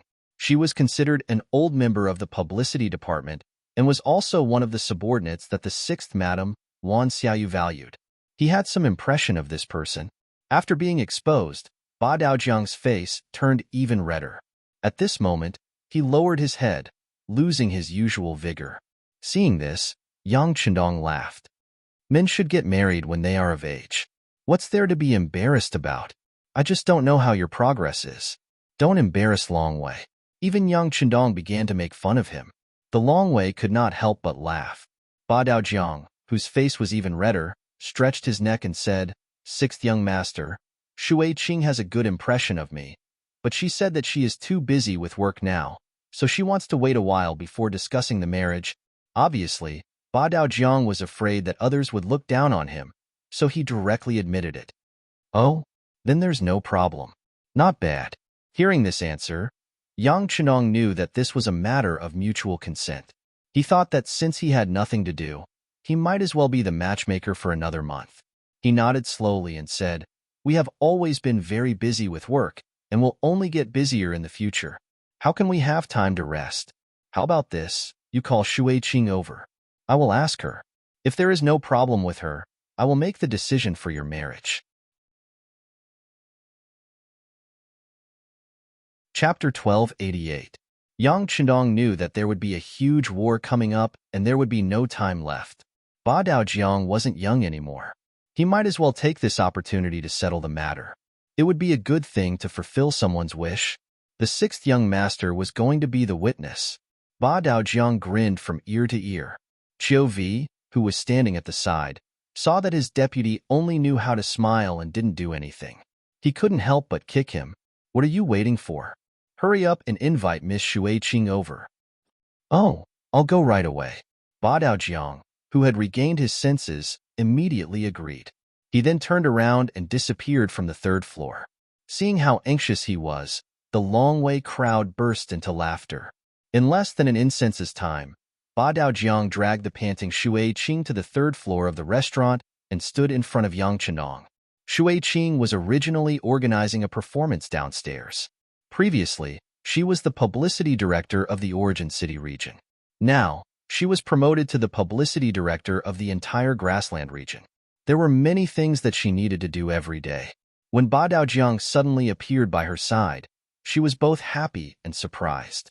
When Ba Daojiang first appeared by her side and expressed his desire to pursue her, Shui Qing also fell in love with this honest man. Later on, because of work, the two of them spent more time apart than together. However, this didn't dilute their feelings for each other. Instead, it made them feel like they were newlyweds every time they met. Later on, when the two of them were talking about marriage, Ba Daojiang even said that he would find a chance to report this matter to the sixth young master and invite him to be the witness. Regarding this matter, Shui Qing only listened to it for a while. What kind of person was the sixth young master? How many things did he have to do every day? How would he have the time to deal with these small matters?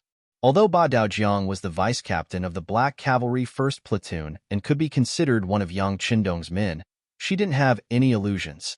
She didn't expect that Ba Daojiang would suddenly appear just now. Shui Qing thought that he missed her again, just when she was overjoyed, but because she was too busy with work, Ba Daojiang suddenly grabbed her hand. Then, the two of them ran out in front of all the people backstage of the publicity department. Although Shui Qing had long acknowledged her relationship with Ba Daojiang and thought that she was his woman for the rest of her life. However, the wedding banquet had not been held yet, and the two of them were still scrupulously abiding by their identities. They had never had any physical intimacy. Now that her hand was grabbed in front of everyone, she blushed. When she finally reacted, her expression became even better. At the same time, she blamed Ba Daojiang and asked him to let go of her hand and let her go. "All right, let's not worry about other things at this time. The sixth young master is waiting for us upstairs. Let's go." Ba Daojiang knew what Shui Qing was thinking. Women were always shy. However, he really didn't have time to wait. Who knew if there would be some urgent matter that would call the sixth young master back? If that was the case, he would miss a great opportunity. Just now, the platoon leader took the opportunity to tell the sixth young master about him. This kind of opportunity was hard to come by. Holding Shui Qing's hand, he jogged all the way to the third floor of the restaurant and stood in front of Yang Chendong. When she saw Yang Chendong with her own eyes, Shui Qing's heart, which was already racing from jogging all the way, started to beat even faster. The current Yang Chendong was like a god in the eyes of the Yangtze people and the five-star army. Especially after the publicity department had been instructed to deliberately create a cult of personality, his reputation had spread at a rapid pace. As the most important middle-level cadre in the publicity department, Shui Qing naturally regarded Yang Chenong as a god. Now that she was able to get close to the god in her heart, Shui Qing was very excited. You must be Shui Qing. Not bad. He looked at Shui Qing and found that this girl had a great temperament, especially when she was wearing the lieutenant colonel uniform. It made her look even more valiant and full of an indescribable heroic spirit. This girl was quite compatible with a burly man like Ba Daojiang. A single word of praise made Shui Qing's face blossom into a smile, like a lotus flower emerging from the water. Her face carried a brilliant yet somewhat bashful smile. Thank you for the king's praise. With Shui Qing's status, she could only call Yang Chendong king. She couldn't casually call him king. No problem, Director Shui Qing. You can call me sixth young master like Ba Daojiang. Yang Chendong smiled and said with a warm voice. In order to make Shui Qing feel less restrained, Yang Chendong smiled and asked about work. He knew that when interacting with people, he had to start with the areas that they were most familiar with. This way, he could quickly eliminate the barriers between them. As expected, when it came to reporting work, Shui Qing became less shy and more shrewd and capable.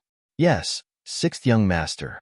Under the guidance of Logistics Commander Yang, our publicity department just carried out an expansion of recruitment. To be honest, there are many girls who are good at singing and dancing in the grasslands. We went through a serious selection process. After the political investigation department participated in the selection process, we recruited a total of 1,200 new members. Now, they have been divided into 12 publicity teams and have begun to perform in various places. The performance team on the streets of Turpan City today is one of them. They are currently performing the defense of Turpan City not long ago. We used the Turpan brothers, Tumu, as the model and added some exaggerated techniques to create this performance. Listening to Shui Qing's report, Yang Chendong was also interested. He knew about Tumu. This person was a local of Turpan City. At first, he wanted to earn money, so he joined the defense of Turpan City. Later on, he fully displayed his ability to fight on the battlefield. Now, he was already a company commander of 100 soldiers. Although his position wasn't very high, as a local of Turpan, he could be a representative and a model to promote. More often than not, the more grassroots people would resonate with them. It could be said that this was a very good example. Yes, I know about Tumu. You chose him as the model, so your train of thought is correct. Then, tell me, how are the results? Yang Chendong wanted to know what kind of changes the performance of the publicity team could bring to the overall situation. After all, if the performance was only for the sake of completing the mission, but there were no results, then the performance would lose its true meaning. At this moment, Shui Qing's face revealed a confident expression. Sixth young master, the results are very good. With Tumu as the model, the recruitment office has already sent a notice. Now, there are many people who have signed up. They are already too busy. Oh, ha, not bad, not bad. Yang Chendong was very satisfied with the results. To be able to recruit more soldiers from the local area was naturally something that he was happy to see. They were familiar with the local situation and had long adapted to the local climate. With them, the combat troops could take fewer detours. Listening to Yang Chendong's praise, Shui Qing's face was even sweeter than eating honey, and her small face was bright red. Seeing that Yang Chendong was in a good mood, Beta Persei also thought of some things he had heard before. He decided to put in more effort and put in some good words for Shui Qing. When he was pursuing Kikage, this director Shui Qing helped him a lot. He would not forget this favor. Young master, I heard that since the performance of the publicity team, the people have a better understanding of our army and some of our policies, so the voices and emotions against us have decreased a lot. There's such a thing? Listening to Beta Persei's further explanation, Yang Chendong laughed out loud. Very good. This is the change brought to people's lives and work by literature and art. Well, I hope the publicity department will continue to expand the performance team. I think 10 teams are a bit too few. I'll talk to Yang Si later. It should be expanded. 100 is not a lot. Since Yang Chendong said so, Shui Qing immediately agreed happily and kept nodding. She would not forget that when she wanted to expand the publicity department, she had to persuade Yang Si for a long time. If she did not have the backing of the 6th Madam, Wan Xiaoyu, she was afraid that the expansion of these 10 teams would not be supported. But now it was different. With Yang Chendong's endorsement, it would be much easier to go to the logistics headquarters to ask for people and money. Even the sixth young master was so supportive of their work and praised their work. Who would dare to neglect it? Who would not listen to the sixth young master's words? This meeting was a happy one for everyone. After all, Yang Chendong had too many things to do. He stayed in the restaurant for a while and watched the performance below. He saw that there were more and more people gathering around, and they all revealed looks of curiosity, especially some young people. No matter if they were men or women, they all revealed looks of yearning. Yang Chenong knew that the performance of the publicity team could continue to be carried out in order to win more people's hearts and gain more people's support. Speaking of publicity teams, it was very difficult for the people to see them in the past. Occasionally, some vaudeville troupes could perform on the streets. There was no Peking opera in that era. And where could they find so many handsome men and beautiful women in such troupes? Where could they find such good and diverse education and story themes? The publicity team was a pioneer. As soon as they appeared, they attracted everyone's attention. Regardless of whether they were men or women, old or young, they liked them very much. It was precisely because they liked him that they were willing to learn more about him. Then, they would know more about the five-star army in Yangshi. This kind of publicity could often achieve something that even 1,000,000 soldiers couldn't do. When Yang Chenong brought people to watch the performance on the streets and did not return, the 1st Cavalry Division had already taken down Yanghe City and was cleaning up the battlefield. Chapter 1289. The newly appointed commander of the 4th Regiment, Su Kuda, looked at the corpses of the Turpan soldiers strewn about in front of him and felt a wave of dizziness. If his memory served him right, the battle had only lasted for an hour, but the 7,000 Turpan soldiers in the city had been utterly defeated. Just the 4th Regiment that he led had killed over 400 of the enemy, capturing close to 1,000. The most inconceivable thing was that not a single one of his soldiers had died in battle. Only 4 of them had been injured, and most of them were light injuries. They only needed to be treated before they could return to the battlefield. This was completely different from the bloody battle he had imagined. Although before the 1st Cavalry Division had entered the city, Lung Feng and the 4th Regiment had already used their cannons to blast through the city gates, preventing them from bearing the burden of sieging the city, but after entering the city, the performance of the cavalry under him was simply too valiant. Any Turpan soldier in front of them was easily defeated by a single charge, to the point that the enemy did not even have the strength to retaliate. Rather than calling it a battle, it was more accurate to call it a massacre. He had long heard that the 1st Cavalry Division was the most valiant cold weapon unit in the 5-star army, but having experienced it personally, he could not imagine it to be so valiant. In comparison, he felt that the victories he had won in the past did not count as much. In fact, they could not even be called great victories, and could only be described as obvious victories. Sukuda couldn't be blamed for this. In the past, he had led an army of foreign races. Although there were some soldiers with good physical fitness, they didn't have much organization. It was difficult for them to coordinate well in battle. Yang Chendong also didn't give them more time to train. He simply let these soldiers search for experience on the battlefield. With the mentality of eliminating sand from the waves, this kind of army often didn't have much fewer casualties than the enemy. After spending so much time with such an army, it would be strange if he was not surprised to see the strength of the 1st Cavalry Division. While he was still in a daze, a cavalry unit came over from the side. The leader was the 5th Regiment commander, Gong Feng. As the 2 regiments were not far from each other, he had also noticed Su Kuda's performance. Gong Feng was curious about this regiment commander who had fallen from the position of commander and had his own opinions. Gong Feng believed that Su Kuda was only punished because he had done something wrong.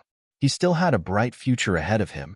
Otherwise, he wouldn't have been demoted to a regiment commander but directly handed over to the Disciplinary Investigation Department. Besides, this was the position of the commander of the 1st Cavalry Division. In his opinion, the value of this position was no less than that of an ordinary division commander. In fact, it might even be better. Sukeda wouldn't lose out much by coming here. Unlike them, this person would leave this place soon. After all, someone who was chosen by the 6th young master to be the commander of an army must have extraordinary ability in commanding an army. Since that was the case, there were only benefits and no disadvantages to befriending this person. Regiment Commander Su, the battlefield should be pretty much cleaned up, right? Using the opportunity when the team walked past the 4th Regiment, Gong Feng casually spoke. Oh, it's Regiment Commander Gong. Is your 5th Regiment done? Seeing that it was Gong Feng who was speaking to him, Su Kuda didn't dare to be negligent. He knew that other than himself, the other 4 regimental commanders were all very powerful. In terms of commanding ability, they weren't any worse than him. It's done. You can also hurry up here. In fact, cleaning up the battlefield this time is relatively simple. The Mongol army from that day has already arrived. Let them take over. Our 1st Cavalry Division needs to show our might on the battlefield. There's no need to be serious about cleaning up the battlefield, Gong Feng said with his experience. Then he nodded at Su Kuda and led the team away. Looking at Gong Feng's departing figure, Su Kuda thanked him. Gong Feng had come to give him advice. It seems that he would have to learn how to adapt in the future. Of course, he knew that he wouldn't be here for too long. This could be seen from the attitude of Division Commander Tian, who and the other regimental commanders towards him. They were very polite to him, to the point that they treated him as a guest and not one of their own. Su Kuda naturally wouldn't think that he could integrate into the enemy's camp in such a short time. What he needed to do now was to use all the time he had to learn the strengths of the 1st Cavalry Division. One day, when he was leading an army by himself, he should have a big change and a better performance. After the Black Goat City was successfully broken through, the next target was Willow City. When the 4th Division of Long Feng once again moved the cannons to the city gates, unexpectedly, they actually surrendered. The 12,000 Turkmen soldiers in the city all came out of the city and surrendered. Obviously, whether it was the Fire Province or the Black Goat City, they all knew that the strength of the 5-star army in front of them wasn't something that they could stop. Rather than losing their lives in the end, it was better to surrender now and at least keep one life. Following the capture of Willow City, in the entire east of Turkmenistan, other than the ruined city near the Hanhai Sea, there were no other Turkmen forces. Even this city only had 2,000 soldiers. Any one of them would be able to take it down. After dealing with the security threat in the east, Yang Qindong also needed to consider sending troops to Turkmenistan. It was time to completely destroy the Turkmenistan forces. He had this plan a long time ago. Once the various forces were in place, Yang Qindong would personally lead the troops out of Turkmenistan and begin his conquest of the Ili region. It was also at this time that the 250,000 troops of the Kazakh and Aries dynasty arrived in the Ili region. Their appearance increased the confidence of the 3 Turkmenistan countries to go against the 5-star army. After leaving Turpan, Yang Qindong decided to fight his first battle at Subashi City, another large city in Turpan that was heading south.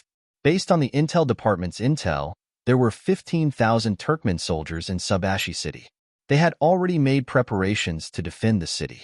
There was enough grain in the city, and there were huge rocks, logs, and kerosene on the city walls. They were just waiting for the 5-star army to arrive and teach them a lesson. The morale of an army depended on whether they won the battle or not. Let's put it this way. If they were defeated in a few battles, any army would face a situation where their morale was low. If there was even the slightest movement, it was very likely that they would collapse. Subashi City was the first line of defense that Harden Bartle had left for the 5-star army. He did not even hope that the city could be defended. As long as he could delay for a period of time and make it difficult for the 5-star army, it would be considered a victory. This way, once winter arrived, the 5-star army would have no choice but to stop attacking. He wanted to see how long the 5-star army could stay here. In short, Harden Bartle was using the word, holding back.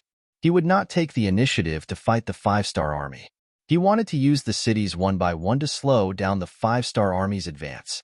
Once the 5-star army's main force dared to go around these cities, he would find a way to cut off the enemy's logistical supply and force the enemy to retreat.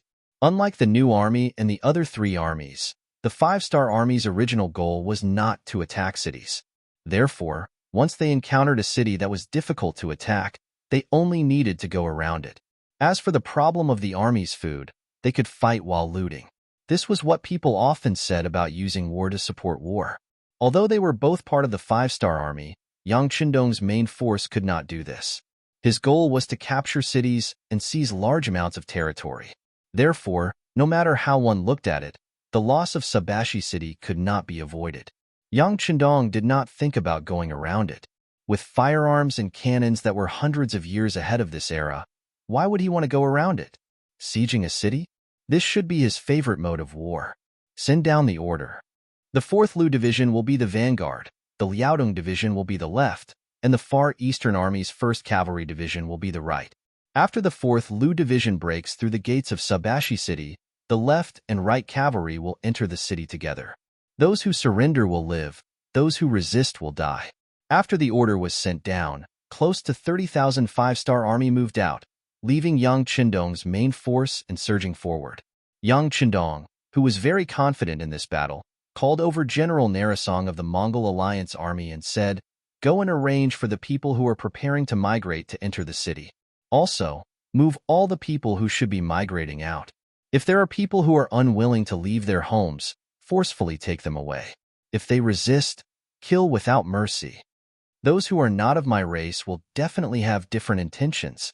Yang Chendong never had much patience for other factions and races. It was best if they agreed to surrender. As long as they listened to him, he did not mind giving them a better living environment. On the other hand, if they did not want to give him face, he would kill them all. He wanted to let others know that Bugnam of Gojoseon's temper was not so good. With the order given, the 5-star army quickly got busy. Following behind the main force, the Land Reform Committee also sent out a small team to follow the people who were preparing to move to Sabashi City.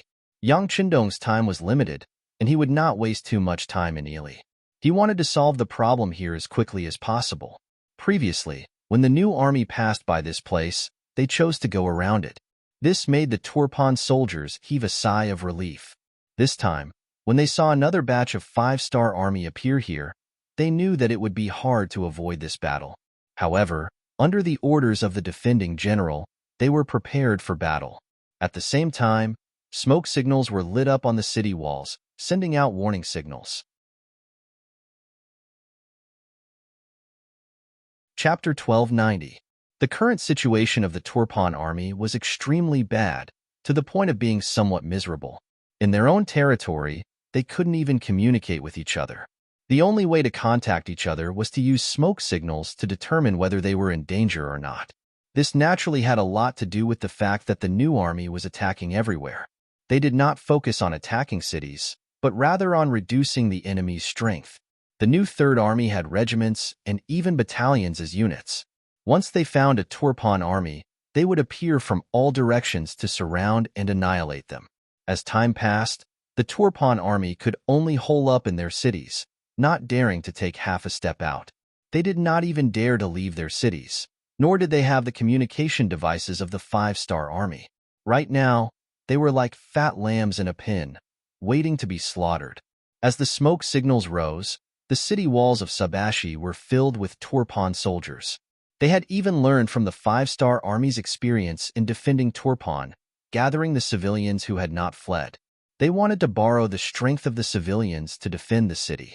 However, unlike the 5-star army, they did not provide any benefits to the civilians. They were completely using the situation of grabbing able-bodied men to chase the civilians to the city walls. This method of using the civilians as cannon fodder naturally attracted the curses of the civilians. Tuashuan City wasn't a small city. It could be considered one of the most important cities in the Turpan Kingdom. However, because it was too close to the main force of the 5-star army, the Turpan soldiers had long fled. There were no civilians left in the city. The moment the 5-star army arrived, they were able to move in smoothly. The largest mansion in the city also became Yang Chendong's temporary resting place. Before the residence could be completely cleaned up, the battle report from the front lines was sent over by Wang Shan. When Yang Chendong saw the contents of 4th Master Lu's report, he couldn't help but laugh heartily. His face was filled with joy as he said, "This is really like the saying, if you don't seek death, you won't die. The Turpan soldiers are forcing the civilians like this. How can they still have the hearts of the people? Once the hearts of the people turn against us, we can save a lot of trouble by occupying this place." Beta Persei at the side also saw the telegram and nodded in agreement. That's right. It seems that the Turpan army does not treat the civilians as humans at all. This will cause the civilians to riot. They are shooting themselves in the foot. After saying this, Beta Persei had a worried look on his face. He continued, "There are so many civilians on the city walls. Are we still going to continue running?" "Of course," Yang Chenong said with an extremely confident tone. "Right now, the civilians are not our civilians. We have no obligation to ensure their safety. If they wanted to blame someone, they could only blame themselves for following the wrong master. If they wanted to blame someone, they could only blame themselves for not escaping from Supa City in time. Send an order, Division Commander De Chong.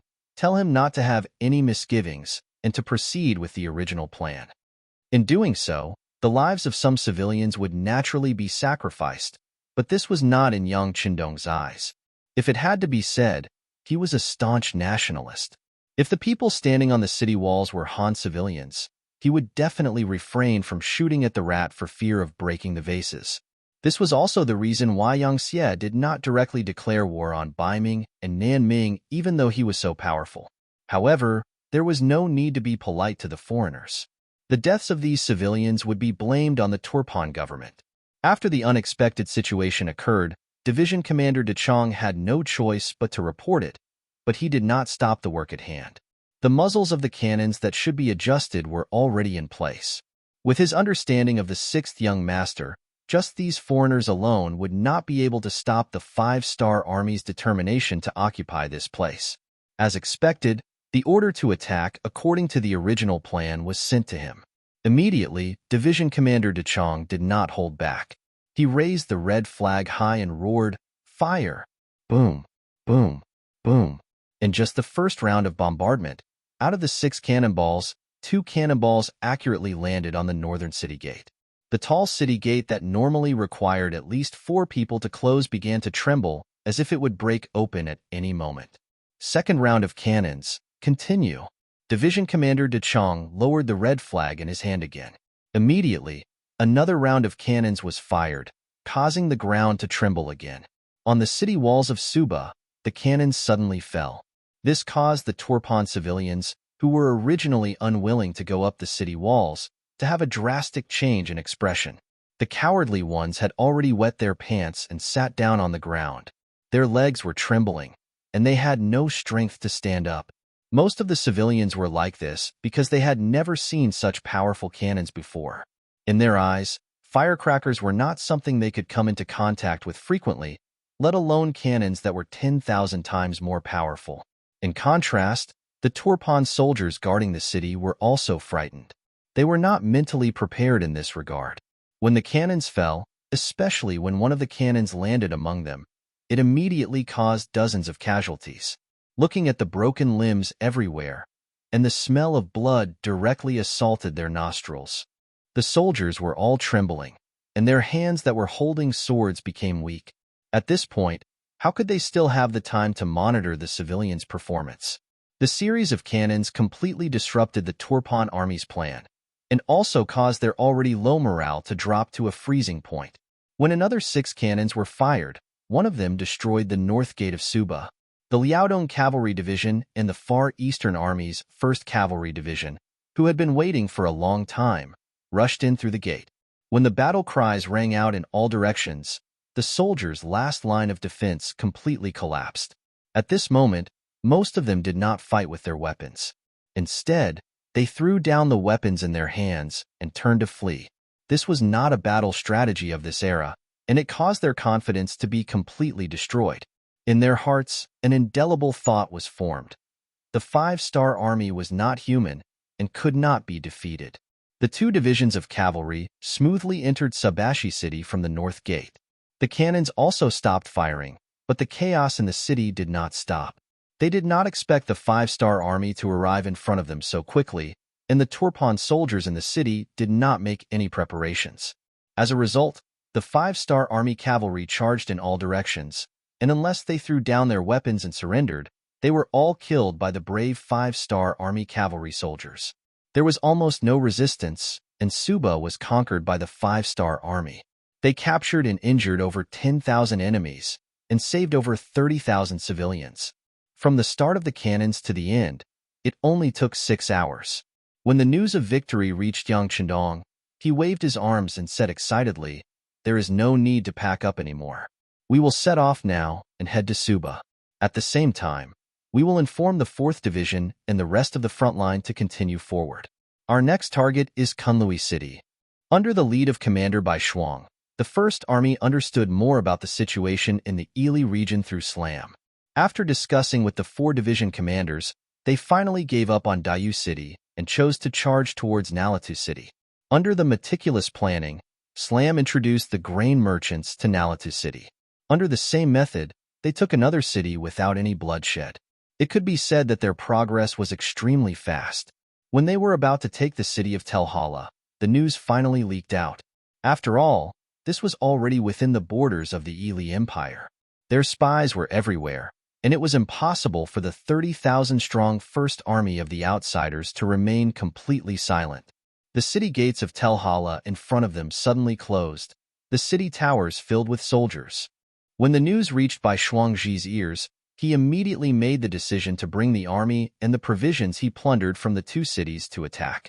Just when everyone thought that a siege was about to break out, the First Army of the Outsiders actually took a detour around the city, leaving Telhala behind. They charged straight for the capital of Ili Empire from outside the city. The 5-star army actually appeared in his own territory and so close to the capital. When King Bao Lide heard the news, he was so scared that he broke out in cold sweat. He quickly called the Prime Minister Apu to discuss countermeasures. Prime Minister, the 5-star army actually appeared. This is all thanks to you. When Bao Lide saw Apu, he held his hand tightly and spoke with a grateful expression on his face. Before, Apu had suggested that the 5-star army didn't play by the rules when they fought. In order to prevent sneak attacks and sudden invasions, they should send out more scouts to keep an eye on the surrounding areas. Bao Lide didn't agree with this request from the bottom of his heart. He didn't think it was necessary. No matter how powerful the 5-star army was, wasn't there a heavenly mountain between them? Even if the army could come over, they wouldn't be able to transport the grain. Moreover, the 5-star army still had the Turpan Kingdom to deal with. What he should do now was to do his best to solve the problem in front of him, and not go around looking for trouble with them. If this wasn't Prime Minister Apu's suggestion, King Bao Lide would have directly refused. He didn't want to hurt the Prime Minister's feelings, so he reluctantly agreed and let the Prime Minister do as he saw fit. What he didn't expect was that it was all thanks to the scouts that he sent out. Otherwise, even if the 5-star army was at his doorstep, he wouldn't know anything. Apu's expression was very heavy. He didn't look happy at all because he discovered the 5-star army ahead of time. In fact, this couldn't be considered as discovering the enemy ahead of time. They had already lost Little Yule City and Nalatu City. Their reaction was already half a beat too slow. Your Majesty, I've already received the news.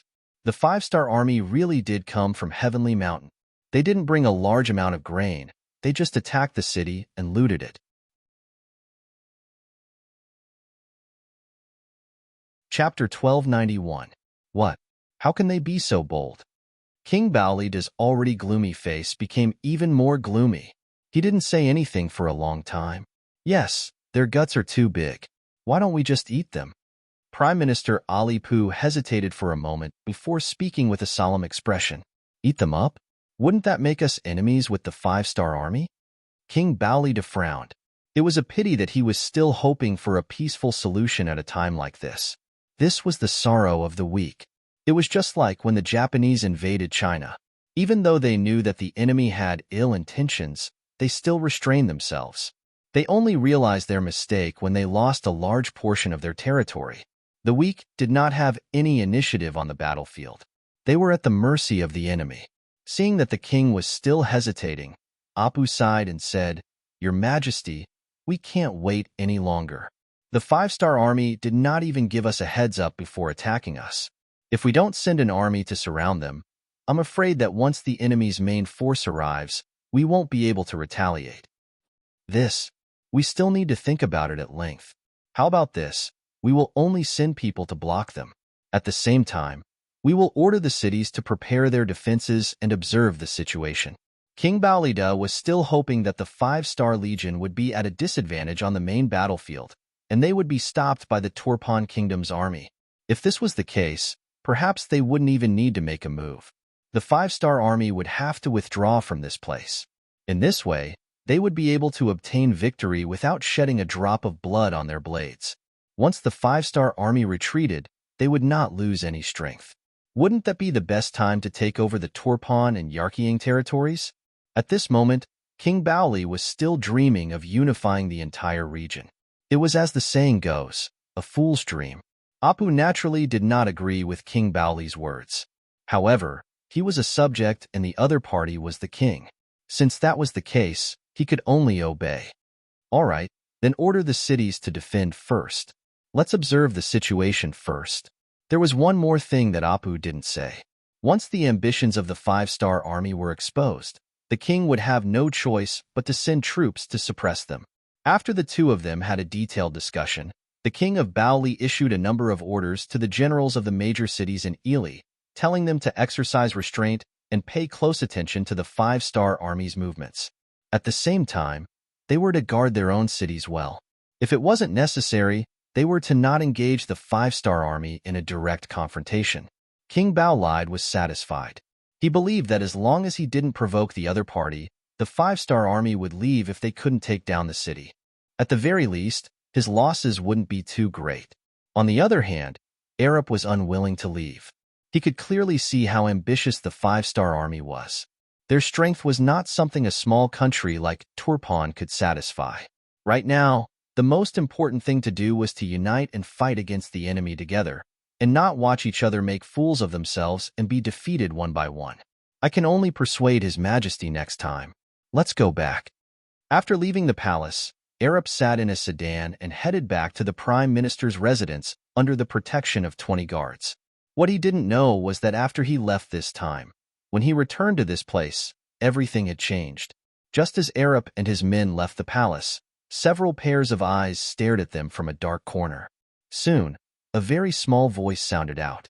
The target has left the palace and is heading back to his own residence. Tell everyone to be prepared. The journey from the royal palace to the prime minister's residence was about 6 li. Along the way, they had to pass through a rather remote street. Here, this street was filled with dozens of black shadows. All of them only had one goal, and that was the slowly approaching palanquin. Arup sat in the sedan with his eyes closed and a worried expression on his face.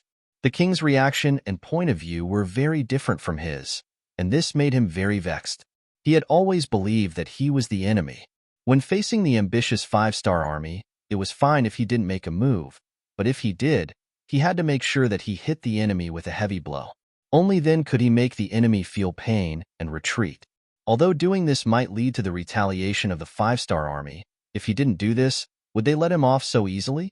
The five-star army's strategic intentions were very clear. They had set their sights on this piece of land and wanted to occupy it.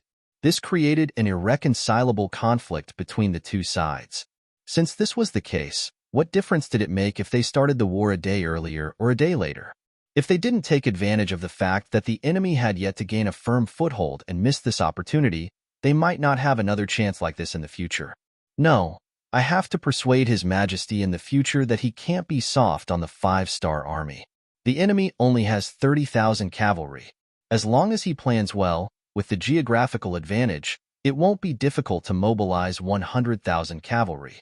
At that time, with an absolute advantage in numbers, victory will be within reach. As he muttered to himself, several military plans began to take shape in Apal's mind. Clang, clang. The palanquin suddenly fell to the ground without any warning. Aleppo, who was deep in thought, lost his balance and nearly fell out of the palanquin. The sudden change caused his expression to change. He immediately shouted angrily, "What's going on?" Although Apal's temperament was good and he took good care of the people around him, anyone would be angry after being tossed around like this. He was also an exception. After shouting angrily, he wanted to lift the palanquin to check. But before he could do anything, the palanquin's curtains opened from the outside, and a very unfamiliar face appeared. After carefully sizing up the shocked Apu, the corners of his mouth curled up slightly. That's right. We can verify his identity now. Take him away. What did he mean by verifying his identity? Apal didn't quite understand, but he knew it wasn't anything good. When he thought of the fact that he was in the middle of the city and there should be soldiers patrolling around, He wanted to shout loudly to attract more people, but his actions were already under the eyes of the stranger. He saw an arm coming at him through the air, then his neck stiffened. His body fell to the side, and he lost consciousness. Just like that, Prime Minister Apol was taken away. More than an hour later, a group of patrolling soldiers passed by and saw the sedan. After confirming that it belonged to the Prime Minister, they immediately sent people to investigate. It didn't take long for the news of Prime Minister Apol's disappearance to reach the palace. Soon, King Baolide's shouts could be heard. Find him. Find him, even if you have to dig 3 feet into the ground. These shouts caused the generals who came to report to tremble and complain inwardly. But if they knew that Apol had already been sent out of the capital by the intelligence department, they wouldn't be complaining. They would be crying for help. Soon, the news reached the ears of Yang Chendong, who was on his way to Kunlo City. His expression didn't change, and he said in a thick voice, "Understood. Tell Chuisho to protect Apol's safety. This person is very useful." This matter was arranged by Yang Chendong. To be able to become a famous prime minister, there are many records in history. Such a person, Yang Chendong, has a lot of scruples in his heart. Of course, he wouldn't underestimate such an opponent, so he sent Chuisho to lead ninjas to carry out the kidnapping plan. The operation code was called Needle Extraction. Sure enough, they didn't disappoint. The ninjas who dared to fully submit to the Prime Minister were able to do such a thing without anyone noticing. After contacting the local situation team, they quickly made a targeted plan.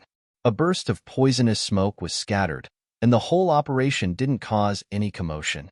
Without Apol's protection, it was like a bird that lost a wing.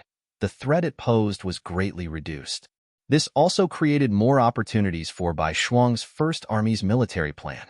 For example, after receiving the king's order, the cities of the Yili Empire were all in a state of self-defense. Their gates were tightly closed, and they looked like they were on the verge of death. But what they didn't know was that Shuangbai never intended to attack a city. Even when he took over Little Yule City, it was only to replenish his food supplies. Their main task was to cause destruction, to disrupt the social order of the Yili Empire, and to attack their strength. Some large cities have the help of their gates, which can be closed for defense. But some villages and towns can't, and these places became the targets of the First Army. They rode fast horses and rushed into the houses of large families, but whenever they encountered resistance, they would kill without mercy. After creating one bloody case after another, they would even open the granaries of the rich families. Apart from taking away some of the things that they needed, they would leave the rest untouched, allowing the wind to blow on them, allowing the sun to shine on them, and allowing the ordinary people around to spy on them. At first, the commoners were afraid of the power of these large families, so they didn't dare act rashly. But 1 day passed, 2 days passed, and some of the more daring people entered the manor. When they saw the ground covered in corpses, the fear in their hearts disappeared, and the piles of food that had already been opened up were quickly snatched clean by these people. This happened once, and when this happened frequently, and the large family's food was exposed to the commoners again and again, they no longer hesitated, nor would they wait for a day or two. They only needed to see the 5-star Army's cavalry leave, and then they would take action to snatch. The news that they could fill their stomachs quickly spread like the wind, to the extent that in some places, before the 5-star Army appeared, some of the more daring commoners gathered together and charged into the large families, killing people and giving out food, and in the end, shifting the blame to the 5-star Army. Chapter 1292. To be able to store so much food at home in a year of famine, it wasn't an exaggeration to say that he was rich and heartless. If such a person died, then so be it, there was nothing to feel pity about. As for shifting the blame to the 5-star Army, Bai Shuang didn't really care. These people's actions had indirectly helped him, expanding the reputation of the 5-star Army, so why not? Bai Shuang clearly remembered that his teacher Yang Chendong had said more than once that the existence of social class was the greatest restriction to the 5-star Army and Yang Xie. This was especially true for some of the nobles. Although the dynasties changed frequently, they would never fall. People like this who only cared about their own interests and had no loyalty to the current dynasty would often become new meritorious officials of a new dynasty. There was nothing wrong with killing such people who had no ruler, no country, and no father. Only by killing all of these people would the five-star army have a better chance of conquering and controlling the land. Not only that, if they did it well, they would gain the support of the commoners. In comparison, the commoners were the ones who suffered the most. They had been oppressed by these nobles for who knew how many years. Some of them had been oppressed since their ancestors, so it was impossible for them to not be angry. The only reason why they didn't say anything was because they were too cowardly and didn't have enough strength. Since it was like this, the five-star army could help them and be the leader. Reality proved that this was indeed quite effective. This was because in many places, especially the commoners who had been oppressed by the nobles, began to look forward to the arrival of the five-star army. Some of the more far-sighted ones had already brought their travel expenses with them to find the five-star army and join them. Their many years of life experience told them that only the five-star army could save them. Only the five-star army could help them change their lives. Bai Shuang fully understood his teacher Yang Qindong's philosophy and did as he was told. The result was that not only did the strength of the foreign race's first army not decrease, it was instead continuously expanding. As for the young and strong civilians who wanted to join the army, he accepted them all and organized them into the 4 divisions under his command. With the presence of these people, they would be more familiar with and understand the surrounding environment. Some of the following military battle plans would also be better supplemented and perfected. The effect was so good that Yang Qindong had never thought of it before. Compared to the first army, the progress of the new 5 armies was also very smooth. Even though they didn't recruit the local commoners as soldiers, because there was a Raf who understood the Yirkiang tribe extremely well, this captured general completely stood on the side of the five-star army. Based on his understanding of the Yirkiang tribe, the new five-star army could often achieve twice the results with half the effort. Their entry also gave King Agudemu a huge headache. Unlike King Baalide, the Yirkiang's King Agudemu chose to fight head-on. He had sent out 100,000 cavalrymen to search for the main force of the new five-star army and wanted to have a decisive battle with them. In his mind, this was his territory, and he had the advantage in terms of timing, location, and manpower. He also had a huge advantage in terms of military strength. Why couldn't he deal a heavy blow to the five-star army and win a huge victory? However, how could Commander Shi Wanshan, who fully followed Yang Qindong's orders, do as he wished? He was originally a general of the great Ming dynasty and had a deep understanding of Sun Tzu's art of war. Based on Araf's introduction of the situation, he and his opponent started to engage in guerrilla warfare. For a moment, both sides were fighting back and forth, and neither side had a clear winner. Compared to the first army and the new five-star army, the new army led by Su He quickly encountered a huge nail. He continuously bypassed many important cities and arrived at the Iron Gate Pass to attack the rear of the Turkopan kingdom. At that moment, 100,000 cavalrymen were rushing towards their location. They were the reinforcements sent by the Kazakh Empire to support the 3 countries.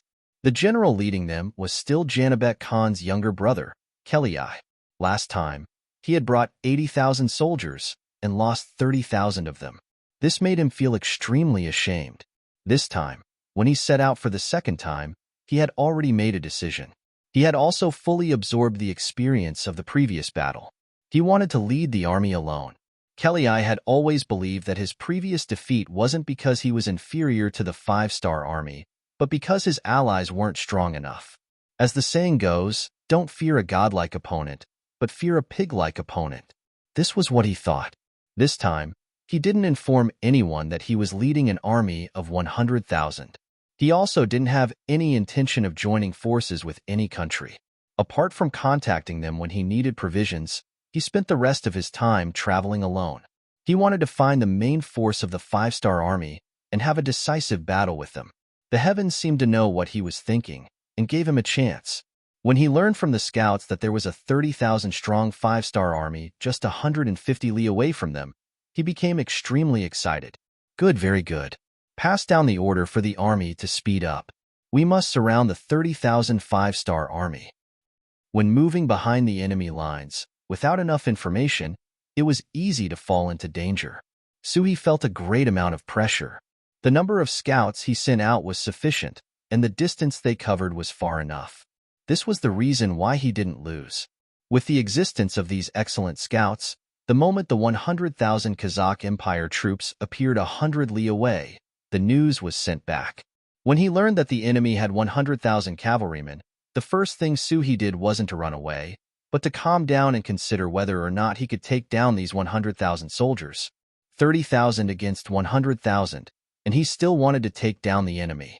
This was no different from a snake trying to swallow an elephant. In the eyes of others, this was overestimating one's capabilities. However, in the eyes of Suhi and his new army, this really wasn't an impossible task. It was because of the three armies sent to attack the enemy's rear. His new army was the closest to young Qindong's main force, as well as the one with the highest chance of receiving assistance in the shortest amount of time. Send a report to the 6th young master. Tell him about the situation here. Tell him about our plans to take down the enemy and our battle plan. After just a stick of incense's time, Suhi made his decision. He wanted to create a miracle. The messenger quickly left after receiving the order. Suhi then said to the 4 division commanders at his side, "Inform the soldiers to rest here. We need to recover our strength in preparation for the great battle." When he saw how confident Suhi was, the 4th Cavalry Division's commander Chang Bo couldn't help but feel worried.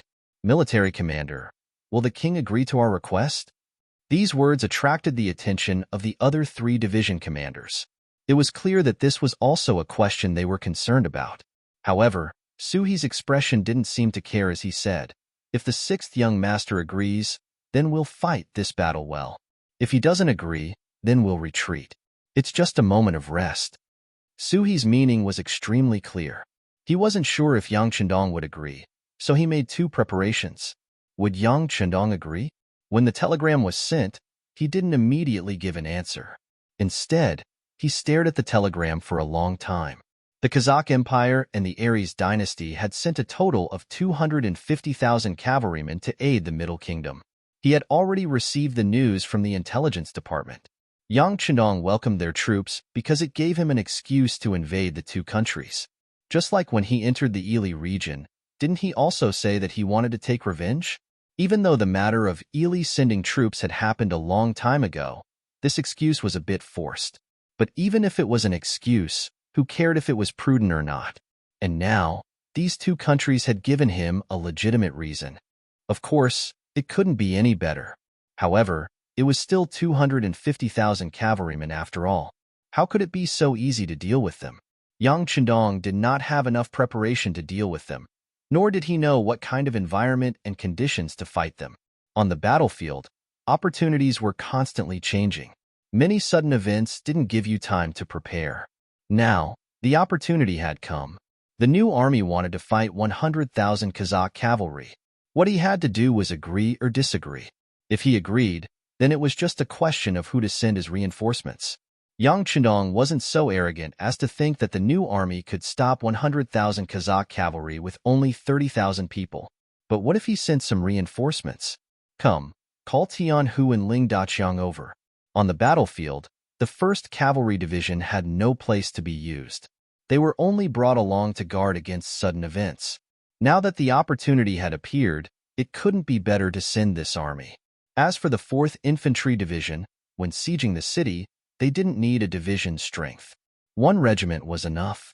The remaining 3 regiments could also be sent to support the new army. In this way, even though their military strength wasn't as good as the enemy's, in terms of military strength, it wasn't wrong to say that they surpassed the enemy's. In particular, the 3 regiments of the Cold Front were fully equipped with firearms. Once they were sent out, they would definitely have an unexpected effect. Arriving in front of the sand table, after a serious and careful search, Yang Qindong determined the battlefield. He waved his right hand and smashed the sand table at the location of Batian Mound. His eyes flashed with an intimidating light. Batian Mound was located on the west side of Boston Lake. On both sides of the lake were tall mountains. It stretched for more than 20 kilometers and was a good place to set up an ambush. Choosing the battlefield here could achieve the effect of heavily injuring the 100,000 Kazakh cavalry. At that time, they could use the method of blocking the head, cutting the waist, and cutting the tail to maximize the results of the battle and establish the five-star army's chances of victory. In order to achieve the best results, Yang Chenong decided to personally lead the troops into battle. The battle involved the 4th Infantry Division, the entire World Cavalry Division, and the entire new army. In order to fully display the advantages of these units and ensure that they cooperated well, Yang Chenong had to personally lead them. Very quickly, Tian Hu and Ling Daqiang came in front of Yang Chenong and told him his thoughts. As for the ambush location and the ambush of the Kazakh army, both Tian Hu and Ling Daqiang had no objections. They were clear that once the 100,000 Kazakh cavalry entered the battlefield, it could disrupt the military plans of the army and cause a lot of trouble. However, to achieve the effect of this ambush, and for the military plans to be completed smoothly, there was another point that couldn't be ignored. That was whether or not the Turpan army would send out their troops. Chapter 1293. If the Turpan army were to send troops to assist the Kazakh army, or to help them intercept the Kazakh army, then what they would have to face would not only be 100,000 enemy cavalry, but even more. If that was the case, whether or not they could smoothly win this battle would be full of suspense. When the two division commanders raised their concerns, Yang Chenong confidently waved his hand. No, that won't happen. Kelly is a very conceited person. Last time, he lost to us, so he won't accept it. This time, he has the opportunity to fight with us alone, so he won't lightly ask for help from the Turpan army. Besides, unless it is necessary, he won't be willing to share such a big merit with others. You can rest assured about this. Of course, if the battle doesn't reach a state where we can kill them in one blow, then no one knows what will happen. This requires us to appear outside the ambush area on time. As long as we can do this and trap the enemy in Tianbo Mound, then even if they ask for help, it will be too late. Yang Chenong deeply understood the principle of knowing oneself and knowing one's enemy to be victorious in 100 battles. Often, when facing an army, the attitude of the enemy's general would determine the final direction of the battle. It could be said that he had studied Kelly thoroughly, which was why he could say these words so confidently. Seeing the 6th young master so confident, Tian Hu and Ling Daqiang looked at each other and nodded. In their view, even if there was an accident in the battle and Kelly asked for help from the Turpan army, with their ability, they could just retreat. Would they really be surrounded? After the three of them discussed for a while, they came up with a final strategy. Then, the two generals left the tent to count the troops. Yang Chenong also called Beta Persei and asked him to gather 2,000 black cavalry to prepare to fight with the 4th Division. At the same time, he also asked Wang Shan to send a telegram to the new army commander Su He, ordering him to lure the enemy in and lead the Kazakh cavalry into Tianbo Mound and into the ambush area. With a single order, the army began to get busy. In order to not alert the enemy, Yang Chenong ordered the remaining troops to continue towards Kuan Lai City and attack the city according to the plan to attract the enemy's attention. Meanwhile, he himself led the Black Cavalry Dragon Guards and the main force of the 4th Division to leave the official road and head towards Botian Mound. The location of the ambush had been determined, and the next thing to do was to reach the location within the specified time. This would determine the success or failure of this battle. Therefore, after leaving the official road, Yang Chenong and the Black Cavalry rode fast horses and galloped with the main force of the 4th Division. In order to reach their destination on time, the soldiers of the 4th Army Division traveled light. They didn't bring anything they didn't need to ensure their speed. It was the same for the Black Knights and Dragon Guards. Each of them was given 3 strong horses. After a while, they would change horses to ensure that they maintained the same speed as they reached their destination. At the same time, the new army commander Su He received the order. After seeing Yang Chenong's telegram, he called the 4 division commanders over. First, he found the location of Tianbo Mound on the sand table, and then read out the military order. Everyone, this time, the 6th young master will personally lead the troops into battle. Our new army's opportunity to show off has come. Now, I announce that the task of luring the enemy will be handed over to. Su He didn't immediately make a decision. Instead, he looked at the 4 division commanders one by one. Feeling Su He's gaze, the 4 division commanders tried their best to raise their heads, showing their determination to fight. The task will be handed over to the 1st Cavalry Division. Division Commander Ku, is there a problem? In the end, his gaze fell on Division Commander Bai Kai. The 4 division commanders of the new army were all brave and fierce. On the battlefield, they were all experts on horseback, but at the same time, they all had their own specialties. But in terms of commanding ability, Kalu, who almost became a division commander, was better. This person was good at coordinating the overall situation, especially when it came to defense. Giving this task to him was the most reassuring. Kalu's body tensed up when his name was called. He knew that this was the division commander's way of giving him a chance to perform. Previously, because he helped the 1st Army's former division commander, Suku Dia, hide military intelligence, he was given a warning, and because of that, he lost the chance to become a division commander. Now that the opportunity had appeared in front of him again, he immediately replied loudly, "Yes, I promise to complete the task." It's good to have confidence, but this time, you're using a division to lure 100,000 soldiers. In order to not let them see anything, the other 3 divisions must retreat and not give you any help. It can be said that the success or failure of this battle will all depend on you. Do you understand the importance of this task? After all, this was not a small matter. It involved the victory or defeat of nearly 200,000 soldiers. Suhi had no choice but to remind Kalu. This subordinate understands. Division Commander, please rest assured. If this task is not completed, I will bring my head to see you. Kalu naturally knew the difficulty of this task, but he was not afraid. He believed in the soldiers of the 1st Cavalry Division. He also believed that as long as the preparations were done well, the task would definitely be completed. Good.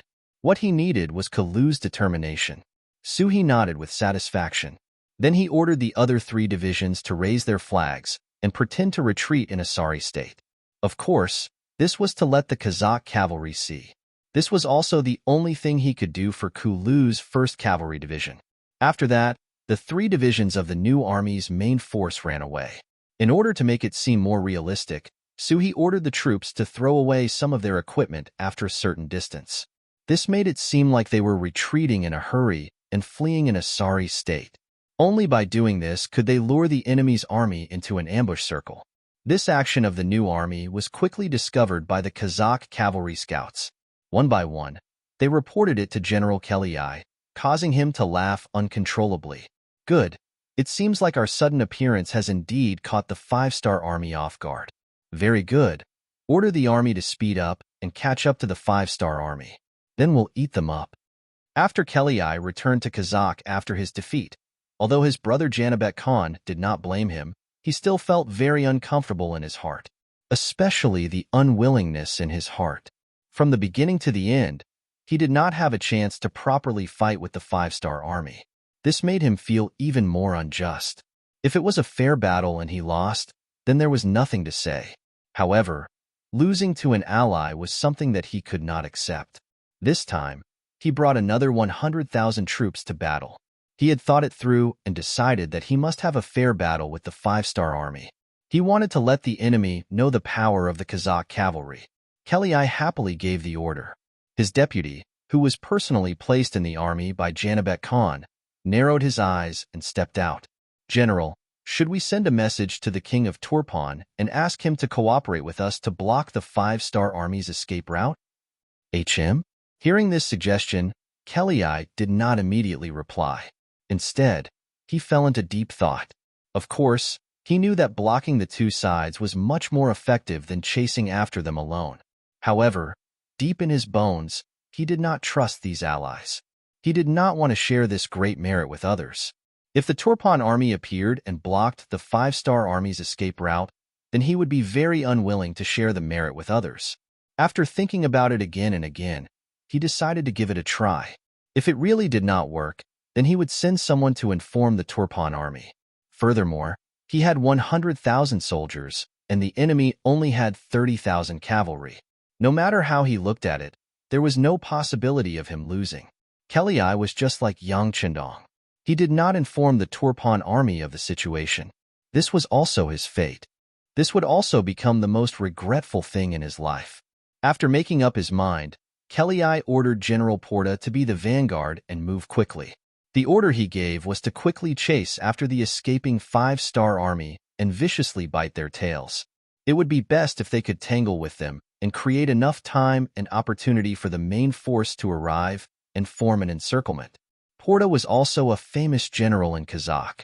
After receiving the order, he immediately ordered 10,000 cavalrymen and 3 days' worth of rations to leave the barracks and run in the direction of the new army's escape route. To be appointed as the vanguard general, Porta was very ambitious. He wanted to achieve the greatest merit to prove his ability. However, this raging fire was quickly extinguished. Just as he was about to reach a valley after forcefully marching for 100 miles, countless arrows suddenly flew out from both sides of the road. His vanguard of 1,000 cavalrymen quickly suffered heavy losses. In the end, only 200 to 300 of them managed to escape. They had a bad start. When Porta heard the news, he was very angry. He angrily scolded the vanguard general for being incompetent and cowardly. Then, he personally led 3,000 cavalrymen to the front.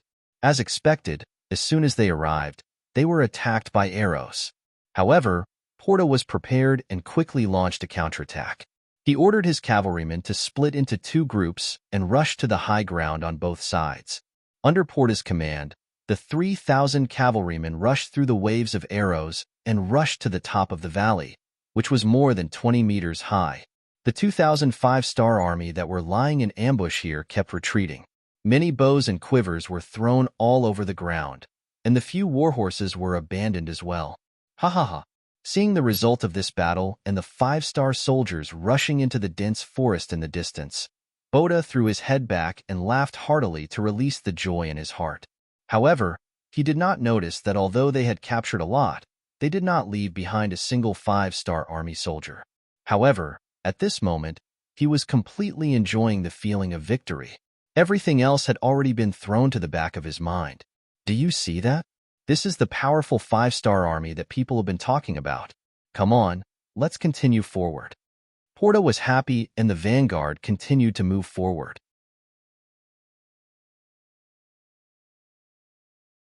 Chapter 1294. After another 5 kilometers, another wave of arrows arrived. But this time, the Kazakh cavalry were prepared and did not panic. Other than a few dozen who were injured by the first wave of arrows, the rest of the cavalry quickly rushed up the canyon and chased away the 5-star army.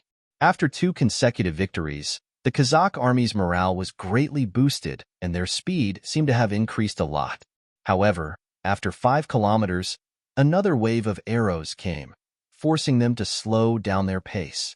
Because of this, there were a total of 5 waves of arrows by the time the sky turned dark. The distance of the attacks had also changed from once every 10 miles to once every 5 miles. Fortunately, this kind of attack did not cause too much damage to the Kazakh vanguard. The total number of Kazakh cavalry was less than 1,000. This was also because they lost 600 to 700 cavalry in the first wave. Considering that it was dark and difficult to see, Boda had to order the army to stop and rest in order to avoid falling into the enemy's trap. Boda, who was lying in the temporary tent, had a face full of excitement. Today, he had repelled 5 waves of attacks from the 5-star army and obtained 2,000 sets of bows. This was an amazing achievement. With such a satisfied smile on her face, the busty woman slept all the way until dawn. What made him feel a little regretful was that the 5-star army did not come to harass him that night. This made the 4,000 cavalry that he had hidden outside the camp not come in handy, which was somewhat disappointing. But did this mean that the 5-star army did not have the ability to ambush him and that they had already left? General Boda, who possessed the spirit of AQ, gave the order to advance at full speed after breakfast. After walking for a full 20 miles, they did not encounter any harassment or attacks. This made Boda even more certain that the 5 astral legions had escaped. Now, he could finally let go of his hands and feet and advance at full speed. Not long after his order was issued, the army's formation began to scatter after advancing for more than 3 kilometers. The arrow attacks that had disappeared for a while appeared again. The attacks from the bows and arrows in the dense forest were even more intense than before. In just one wave of attacks, over 100 riders were hit by the arrows. Cries of pain and curses rose and fell one after another. The sudden counterattack was completely unexpected, and the Kazakh cavalry who had already lowered their vigilance suffered a great loss. What was even more frightening was that after the 2 waves of arrows were fired, the 5-star army still charged forward, brandishing their sabers as they charged into the enemy's ranks. Immediately, streams of blood splattered out, dyeing the 5-star army's armor red. "Don't panic, counterattack, counterattack." Seeing soldiers falling off their horses, Boda roared and led the cavalry around him in a counterattack. However, the 5-star army's cavalry came quickly and left even faster. They didn't give Porta a chance to counterattack and disappeared into the dense forest on both sides. By the time Sark's army arrived, they had already disappeared. This was clearly a premeditated attack. With the mentality of running after one shot, they came and went without a trace. After they left, General Boda sadly discovered that in just half an hour, he had lost over 1,000 cavalrymen, and the number of injured soldiers had increased by nearly 1,000. This kind of loss was a huge blow to General Boda. They hadn't even engaged the enemy yet, but they had already lost nearly 30% of their strength. This made him have no choice but to be vigilant and send as many scouts as possible into the dense forest to ensure the safety of the vanguard. The advantage of doing this was that the possibility of a surprise attack was very small, but because of this, the marching speed of the army had to be slowed down. 15 miles away, the commander of the new army's 1st Cavalry Division, Kulu, was waiting for news with the main force. After seeing the 1st Regiment return, Kulu couldn't help but let out a sigh of relief. Especially when he saw the smell of blood on the returning soldiers, he knew that the harvest was not small. "Division Master, according to the mission, the scouts have reported that the enemy has already slowed down their marching pace." The Tan commander Wu Ba chuckled, his face full of pride. In this battle, he had led 2,000 cavalrymen and achieved a 1:1 ratio of casualties. On the other hand, he had lost less than 50 cavalrymen. This result could be said to be perfect. Hearing Wu Ba's report, Kulu nodded with satisfaction. "Very good. This time, your 1st regiment will be given a merit. Next, we will continue to harass them. In short, we must delay the enemy's advance. 80 miles behind us is Bo Tian Mound. That will be the end of our retreat." There were still 3 days before the main force would complete the encirclement. In other words, he had to hold on for 3 more days. A distance of 80 miles could be covered in just a few hours for elite cavalrymen. One could imagine how much pressure he was under. As the regiment commander, Wu Ba naturally knew about their 1st Cavalry Division's mission. The complacent expression on his face immediately vanished. "Don't worry, division leader. We will definitely complete the mission. Even if we have to sacrifice all of our brothers, we will still hold on for 3 days. That's right. This time, even if all of our 1st Cavalry Division dies, we will not let the enemy pass through Bo Tian Mound." Commander Kalu, who had always advocated for the smallest price to obtain the greatest victory, also changed his style at this moment. He was ready to go all out. If it was said that the loss of the 1st Cavalry Division would be able to kill 100,000 Kazakh cavalrymen, it would be worth it no matter how one looked at it. When Kalu received this mission, he knew that this was going to be a fierce battle. Although he did not like this way of fighting, as a soldier, it was his duty to obey orders. For the greatest victory. So what if the 1st Cavalry Division lost their lives here? General Boda naturally did not know Kalu's plan. Because of the repeated attacks, he became more cautious. When the army advanced, the distance between the cavalrymen became closer. In addition, the number of scouts increased. Although the 5-star army would occasionally appear to harass the enemy, most of them were repelled by General Boda. The army did not suffer any losses. The price of this was that the marching speed of the army was very slow, to the point that by noon the next day, General Kelly had already caught up to them with the main force. After seeing the vanguard moving so slowly, Kelly was naturally dissatisfied.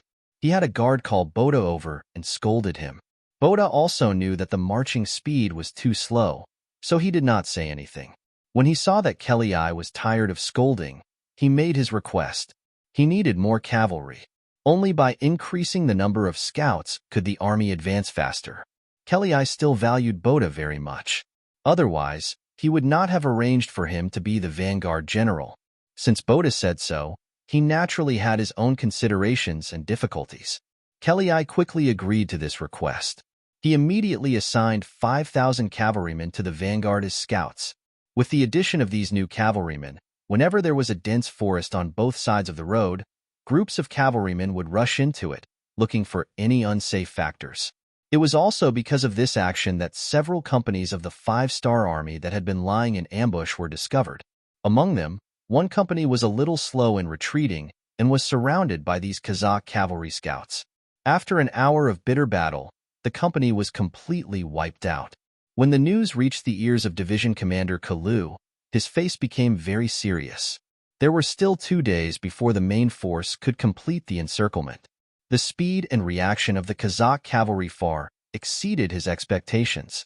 If he did not send out the main force, he was afraid that they would not be able to last until then. Order the 2nd Regiment to attack in units. In short, the main task is to delay the enemy's advance. If we can fight, then we can. If we can delay, then we can.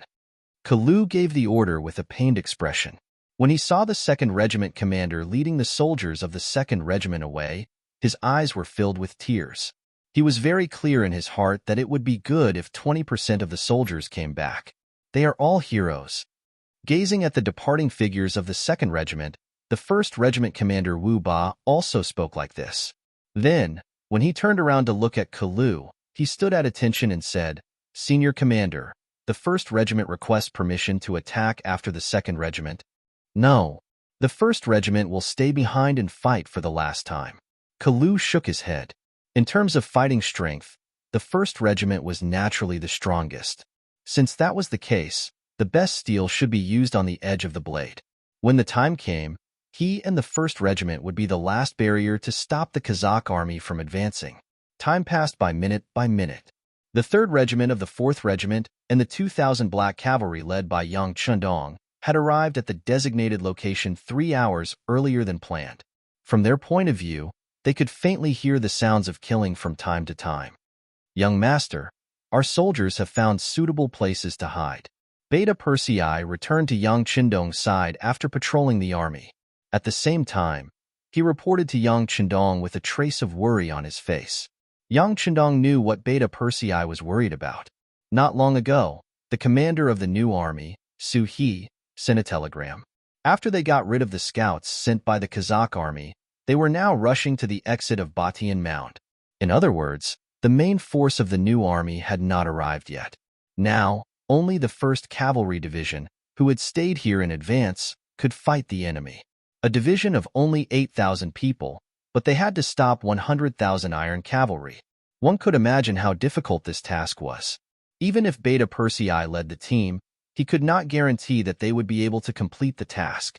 After young Chindong heard the report, his expression did not change.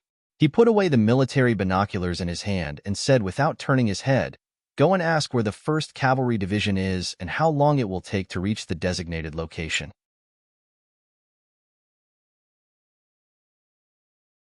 Chapter 1295. "Yes, I'll go right away." Beta Persei agreed and rushed to Wang Shan's telegram team. Young Chindong, who was left behind, slowly turned around and sighed softly. How could he not know what kind of pressure the new army's 1st Cavalry Division was facing at this time? It was even possible that the entire division would be wiped out if they were not careful. But this was war, a war of blood and iron. It was either you die or I die. Anyone who was in the middle of it, if they showed even the slightest bit of mercy, they might cause the army to be doomed eternally. As the saying goes, the merciful cannot command an army. To achieve one's goal, there must be sacrifices. As long as the sacrifice was worth it, someone must do it. No matter how reluctant he was, he had to harden his heart. He had to be willing to give up. Only by giving up could he gain something. He saw this point very clearly and was also very rational. Now he only hoped that the 1st Cavalry Division could arrive at the designated location as soon as possible. This way, the pressure on the new army's 1st Cavalry Division should be much less.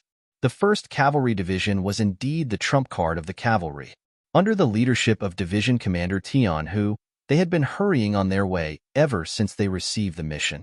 During this period, many warhorses fell to the side of the road due to exhaustion, foaming at the mouth, but Tian, who still did not order the troops to slow down. He only left a company of soldiers to take care of these meritorious warhorses. The main force of the division was still moving forward bravely. After several days of continuous travel, even the soldiers of the 1st Cavalry Division, who were regarded as the most elite and powerful existence among the cavalry, still had many soldiers whose legs were worn out and blood flowed down their trousers. There were also some soldiers who did not get any rest for a long time. They fell asleep while sitting on their warhorses. Some even fell off their horses because they could not hold the reins and were injured. There were casualties at any time. But no matter what happened, Tian, who did not ask them to stop even once.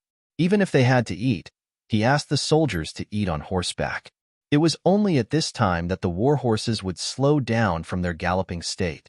But even so, the cavalry soldiers were still a bit faster than the other cavalry units. After a few days of nonstop travel, they finally arrived at the designated ambush location. At this moment, they were 8 hours ahead of schedule. This half a day's time was bought with the lives of the brave warriors of the 1st Cavalry Division. According to the statistics, out of the 20,000 people in the division, the number of non-combat casualties during the march had reached 2,000. They were the world's #1 cavalry division. Every soldier who could enter this place was carefully selected. Even so, the losses they suffered were so great. It could be imagined that this operation was clearly not a mission, but a race against time and life. As soon as they entered battle position, the transmitter immediately reported the news to Yang Chandong through the radio. After hearing the news, Yang Chandong, who always had a cold expression on the battlefield, couldn't help but exclaim loudly, "Good, the soldiers are all good. After this battle, all of you will have meritorious service. Now, it is time for us to attack. Inform the new army and the 1st Cavalry Division that we will launch an all-out attack in half an hour. We must annihilate the enemy." Within the long and narrow Batian Mound Canyon, the battle was currently in full swing. The smell of blood filled everyone's nostrils. Blood could be seen everywhere, dyeing the ground red. The Kazakh army's performance was far more ferocious than Division Commander Kulu had expected. They seemed to have already seen through the 5-star army's intention to stop them. As soon as they entered the canyon, they launched a frenzied attack. As if frightened by the tall mountains and boulders on both sides of the road, General Kelly continuously sent reinforcements to the vanguard, striving to leave this place as quickly as possible, rushing out of this dangerous place that he felt was far from good. During this period of time, General Kelly did hesitate. After looking at the surrounding terrain, he discovered that this was a very good place to set up an ambush. He thought of ordering the army to retreat. Since there was the 5-star army blocking the way, they could just retreat from here. However, when he considered the fact that there were carriages carrying provisions and supplies behind them, it would be easy for the cavalry to turn around. However, it wouldn't be so easy for the supply carriages to turn around. If they rashly moved forward, the army would be in chaos and a scene of internal strife would occur. At that time, if the 5-star army came from behind, the consequences would be unimaginable. Yesterday, the scouts also sent news that they didn't discover any 5-star army's main force. I think my worries were unnecessary. Kelly comforted himself like this. At the same time, he had a trace of hope in his heart. He also gave the vanguard General Boda a death order. Within 4 hours, they had to open this passage and let the army smoothly pass through here. For this, he added another 10,000 soldiers to the vanguard. Boda, who had the authority to command more troops, had his morale greatly boosted. Under his command, he led the cavalry to charge forward fiercely and quickly wiped out the main force of the new army's 1st Cavalry Division. After a series of battles, the exit of the canyon was right in front of them. Hope was right in front of them. The 1st Cavalry Division, who fought with all their might, couldn't stop themselves from retreating. During this time, Kalu, who was the division commander, also pulled out his saber and joined the battle. Even the direct subordinate battalion of the 1st Cavalry Division charged forward. It was precisely because Kalu had suppressed the last of his strength that he was able to save the life of the 1st Regiment commander, Wu Ba, allowing this regiment commander who had already fainted to be pulled back from the battlefield. However, at this time, there were less than 500 cavalrymen left. In a short 2 days, The 1st Cavalry Division went from a full strength of 8,400 men to less than 1,000 men. It wouldn't be an exaggeration to say that they were almost completely wiped out. This result was far more tragic than what Kalu had imagined. Kalu, who was wearing a white battle robe that was now dyed red, turned his wrist and looked at the military watch that the 6th young master had personally given to him. His face was gloomy. There were still 14 hours until the appointed time, but the soldiers in his hands were almost exhausted. Perhaps in the next charge, the entire army would be wiped out. He might also die on the battlefield like the majority of the soldiers, wrapped in horse hide. If he were to die on the battlefield, Kalu had already mentally prepared himself for this from the day he joined the 5-star army. However, he really couldn't accept dying like this. He still hadn't completed his mission. Once the Kazakh army charged out of the canyon behind them, all of the plans that Yang Chendong had made before would become useless. The soldiers of the 1st Cavalry Division would also die in vain. This was something that he absolutely couldn't accept. Fight. No matter what, we have to hold on for 16 hours. Kalu used his blood-soaked battle robe to wipe the glowing white saber in his hand. His face flashed with a resolute expression. There were less than 1,000 cavalrymen around him. Most of them were injured, and some of them were even seriously injured. They were still bleeding. However, at this moment, no one doubted his words. They firmly believed that as long as they were still alive, they wouldn't allow any enemy to charge out. Kalu arranged for 2 bodyguards to send the unconscious Wu Ba away. This could be considered the last bloodline that he left for the 1st Cavalry Division. Then he looked up at the sky. It was currently noon. The sun hung high in the sky, emitting a gentle warmth. The sunlight shone on every soldier's body. Kill. After the Kazakh army reorganized the cavalry, they once again charged forward. This time, General Boda personally led the charge. This showed that they were determined to solve this problem in one battle. The battle cries of the opposing cavalry resounded throughout the canyon. Looking from afar, sand and dust filled the sky. There were probably more than 10,000 cavalrymen. Some people said that when there were more than 10,000 cavalrymen, there was no end to them. At this moment, Kalu and the less than 1,000 cavalrymen of the 1st Cavalry Division felt that way. It was like a ferocious beast with its mouth wide open. It made people feel fearful. At this moment, no matter if it was Kalu, the division commander, or the soldiers, their faces didn't change. It was as if they didn't see the approaching danger. Every soldier only tightly gripped the saber in their hands, looking as if they were facing death with equanimity. For the soldiers who had already disregarded life and death, and even had the heart to die, there was no difference whether there were 1,000 or 10,000 enemies. They only knew that they had to use the last of their strength to block the enemy until they were killed and couldn't move anymore. Everyone, hold your sabers and prepare to charge with me. The target was constantly approaching. When it was less than 3 li away, Kalu also raised the sharp saber in his hand, looking like a moth flying into a flame. Kill. The remaining less than 1,000 cavalrymen also raised their sabers at this moment. Every one of them had a serious expression and didn't show the slightest bit of fear. Do. Just as Kalu's saber was about to fall from the air and slash down, a loud bugle suddenly sounded, resounding in the ears of every soldier of the 1st Cavalry Division. This is the retreat signal. Kalu instantly reacted when he heard the bugle. Then, he immediately turned to look at the 2 remaining bugle masters of the 1st Cavalry Division. After confirming that it wasn't them who made the sound, he saw that they had the same doubts as him. Division Commander, this is the retreat signal. After the 2 bugle masters recovered from their shock, they said in unison, "It really is the retreat signal. Retreat." After getting a definite answer, Kalu only hesitated for a moment before shouting loudly. As if he was afraid that the others didn't react quickly enough, he was the first to tighten the reins of his saber and made a gesture of turning around.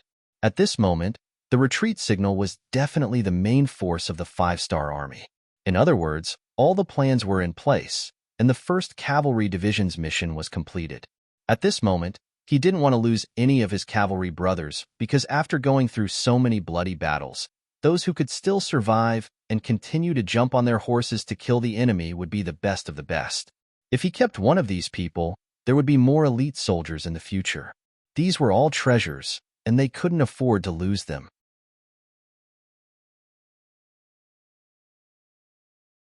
Chapter 1296. First, there was the signal to retreat. Next, there was Kalu's movement. Close to 1,000 five-star soldiers all turned their horses around and followed behind Kalu, quickly heading towards the exit of the canyon behind them. At this time, the 10,000 Kazakh riders led by Boda were only a little more than a mile away from them. For a real cavalry, this distance could be reached in about 100 breaths. However, when the five-star army suddenly retreated and fled, they were caught off guard. Although there were less than 1,000 of them, Boda, who had fought with them for several days, did not underestimate them. In his opinion, the five-star army was extremely difficult to deal with, as if they were made of iron. However, he did not expect that the bitter battle that he had imagined would not happen. Instead, the enemy had fled. After a moment of hesitation, Boda's face lit up with joy. Haha, did you see that? The five-star army is also human. They can run away too. Charge. Catch up with them and kill them. Let them know that the sabers in our hands can easily chop off the head of any enemy. The five-star army's cavalry had always been determined to fight to the last man no matter what kind of battle they faced. This was different from the battle Boda had imagined. He had always thought that a cavalry battle was a battle of one's fighting spirit. As long as one side suffered too many losses, their fighting spirit would collapse. At that time, it would be time for the victorious side to reap the fruits of their labor. This kind of rule was not practical for the five-star army. There was no such thing as their fighting spirit collapsing. They would always fight to the last man. Every time he took a step forward, he had to pay a heavy price. But now, the five-star army had finally fled. At this moment, Boda felt a sense of relief. This was how cavalry should behave. The five-star army had returned to normal. Boda was overjoyed and shouted loudly as he led the 10,000 cavalry to charge forward. If it was said that the five-star army that dared to face him head-on would still make him somewhat fearful, then the five-star army that had lost their morale and only cared about fleeing was simply not worth his attention. He only needed to charge forward and slaughter them. At this point, the outcome of the battle seemed to have been decided. Boda could not help showing a victorious look on his face. Although he had paid a price this time, he had killed at least 7,000 of the five-star army's cavalrymen. This kind of achievement was enough to make him proud. Everyone else had been defeated by the five-star army, but he was the only one who had killed so many members of the five-star army and even chased after them. Wouldn't that make him the most powerful person? When he thought about how many people would look at him in a new light after this battle, the smug look on his face became more and more intense. He seemed to have already seen countless silvers in the best official position waiting for him. Under Boda's command, the 10,000 cavalrymen's morale soared, and they charged even faster. They were getting closer and closer to the five-star army, which was less than 1,000 soldiers. 1.5 miles, 1 mile, less than 300 meters. Just as they were about to charge forward and kill to their heart's content, Kalu and the rest of the 1st Cavalry Division finally charged out of the canyon. When they walked out of Botion Mound, they saw the new army's main cavalry formation with their bows drawn. Commander. When Kalu saw Commander Su He, who was standing in front of the middle corps, his tears flowed out involuntarily. He did not cry when the 2nd Regiment was wiped out. He did not cry when the 3rd Regiment was wiped out. He did not cry when the 4th Regiment was wiped out. He did not cry even when he knew that he was going to die in battle. But now, at the moment when he saw Su He after the war, he couldn't stop his tears from flowing out. Su He's eyes were red as well. When he saw that the 1st Cavalry Division was left with less than 1,000 cavalrymen, he knew how tragic the battle was. So many good soldiers had died just like that. As the commander, he naturally felt terrible. However, he knew that this was not the time to reminisce about the past. It was the time for revenge. Commander Ku, quickly go and rest. The military's medical center is already prepared. You are all meritorious soldiers. You must persevere and survive. Now, watch us take revenge for all of you. In this battle, the 1st Cavalry Division had perfectly executed their plan to lure the enemy in. They had been leading the enemy by the nose. Although the losses were not small in the end, It was worth it no matter how one looked at it. Kalu had made a wrong decision before and caused Kalu to lose the position of commander. Now that he had made a great contribution, he should be the first choice when there was an empty position next time. Kalu was indeed exhausted. With such a big burden on his shoulders, he basically hadn't rested for the past few days. In addition to the injuries on his body, although they weren't fatal, if he didn't want to leave any sequelae, a good rest was necessary. He nodded and said, "All right, your subordinate will take his leave." Kalu left, but the real battle had only just begun. Following closely behind the 1st Cavalry Division was Boda and his 10,000 Kazakh cavalrymen. After turning a corner, they finally saw the exit of Batian Mound. Just as the army was thinking about how they could finally go all out, they were greeted by Chang Bo of the 4th Cavalry Division of the 3rd Cavalry Division, which had over 8,000 cavalrymen and archers ready to shoot their arrows at any moment. They had been running back and forth for the past few days. In order to make the enemy think that they had really fled, the 4th Cavalry Division had no choice but to leave with the main force. Now that they were finally back, Chang Bo was envious of the 1st Cavalry Division's achievements. When it was time for him to perform, he would not be polite. He shouted, "Fire! Fire! Fire!" This shout echoed countless times when it hit the huge rock at the entrance of the canyon. This shout made the 4th Cavalry Division's 5-star Army's archers' eyes spit fire. Their killing intent filled the sky. With this shout, the soldiers of the 4th Cavalry Division loosened their right arms. Immediately, countless arrows shot out from their hands, creating many pleasant whooshing sounds. A dense rain of arrows pierced through the air and smashed into the unprepared Kazakh cavalry. Soon, the sound of soldiers falling off their horses could be heard. From time to time, it was accompanied by cries of pain and alarm. 2 waves of arrows were released. More than 16,000 arrows were shot from afar, like a giant blade falling from the sky. 30% of the Kazakh cavalry vanguard was cut down. Unfortunately, Boda, the general, was also in the range of the arrows. When he turned the corner, he saw countless archers waiting for him. When he saw the neat formation of the 5-star army soldiers, he knew that something was wrong. However, his opponent did not give him any chance to catch his breath or react. The arrows came at him as if they were free. He only swung his saber to cut down 3 arrows. Then, the 4th arrow hit him in the chest, followed by the 5th, 6th, and 7th arrows. In a short period of time, he fell to the ground like a porcupine. Even until the moment of his death, he still did not understand where the 5-star army had come from. Also, since the 5-star army had so many brave soldiers, why were they in such a sorry state when they were chased by him? Was it really that fun to tease him? With the death of Boda, the Kazakh vanguard cavalrymen who had lost their commander and were heavily injured by the arrows immediately turned around and fled like headless flies.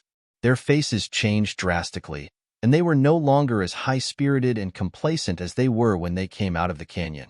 Kill. The 2nd Cavalry Division's division commander, Bai Kai, and the 3rd Cavalry Division's division commander, Lei Chuandang, who had been waiting by the side, roared. More than 10,000 cavalrymen charged into the canyon.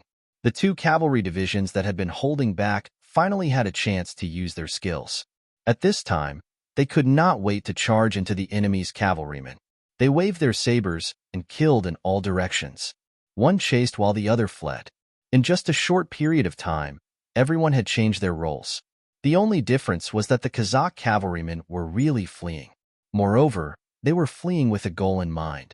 They thought that once they could meet up with the main force, they could change the situation of being chased by the enemy. However, they did not know that the current situation of the main force was not much better than theirs. In fact, it was even worse. When the agreed time of attack arrived, Yang Chendong, who had been hiding above the canyon, gave the order to attack. It was above the canyon that Yang Chendong saw the bravery of the new army's 1st Cavalry Division with his own eyes. However, he did not move. This was not because Yang Chendong was cold-blooded. Instead, it was because he knew that impatience in small matters would spoil great plans. If they attacked now, they could help the 1st Cavalry Division suppress the enemy. However, before the 1st Cavalry Division was in position and sealed off the enemy's escape route, doing so would only cause the Kazakh cavalrymen to become vigilant. If that happened, The plan of cutting off the enemy's head, waist, and tail would be ruined. This was something that Yang Chendong absolutely could not allow to happen. He could only watch all of this happen and hope that the 1st Cavalry Division could survive this cruel and bloody battle. Fortunately, the 1st Cavalry Division was 16 hours ahead of schedule. This gave the 1st Cavalry Division a ray of hope. Although the losses were disastrous, there were still close to 1,000 cavalrymen who survived.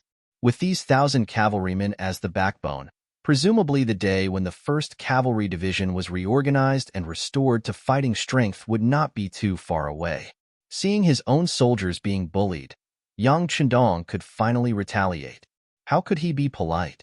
Under his orders, the rocks piled up above the canyon tumbled down, disrupting the Kazakh army's formation.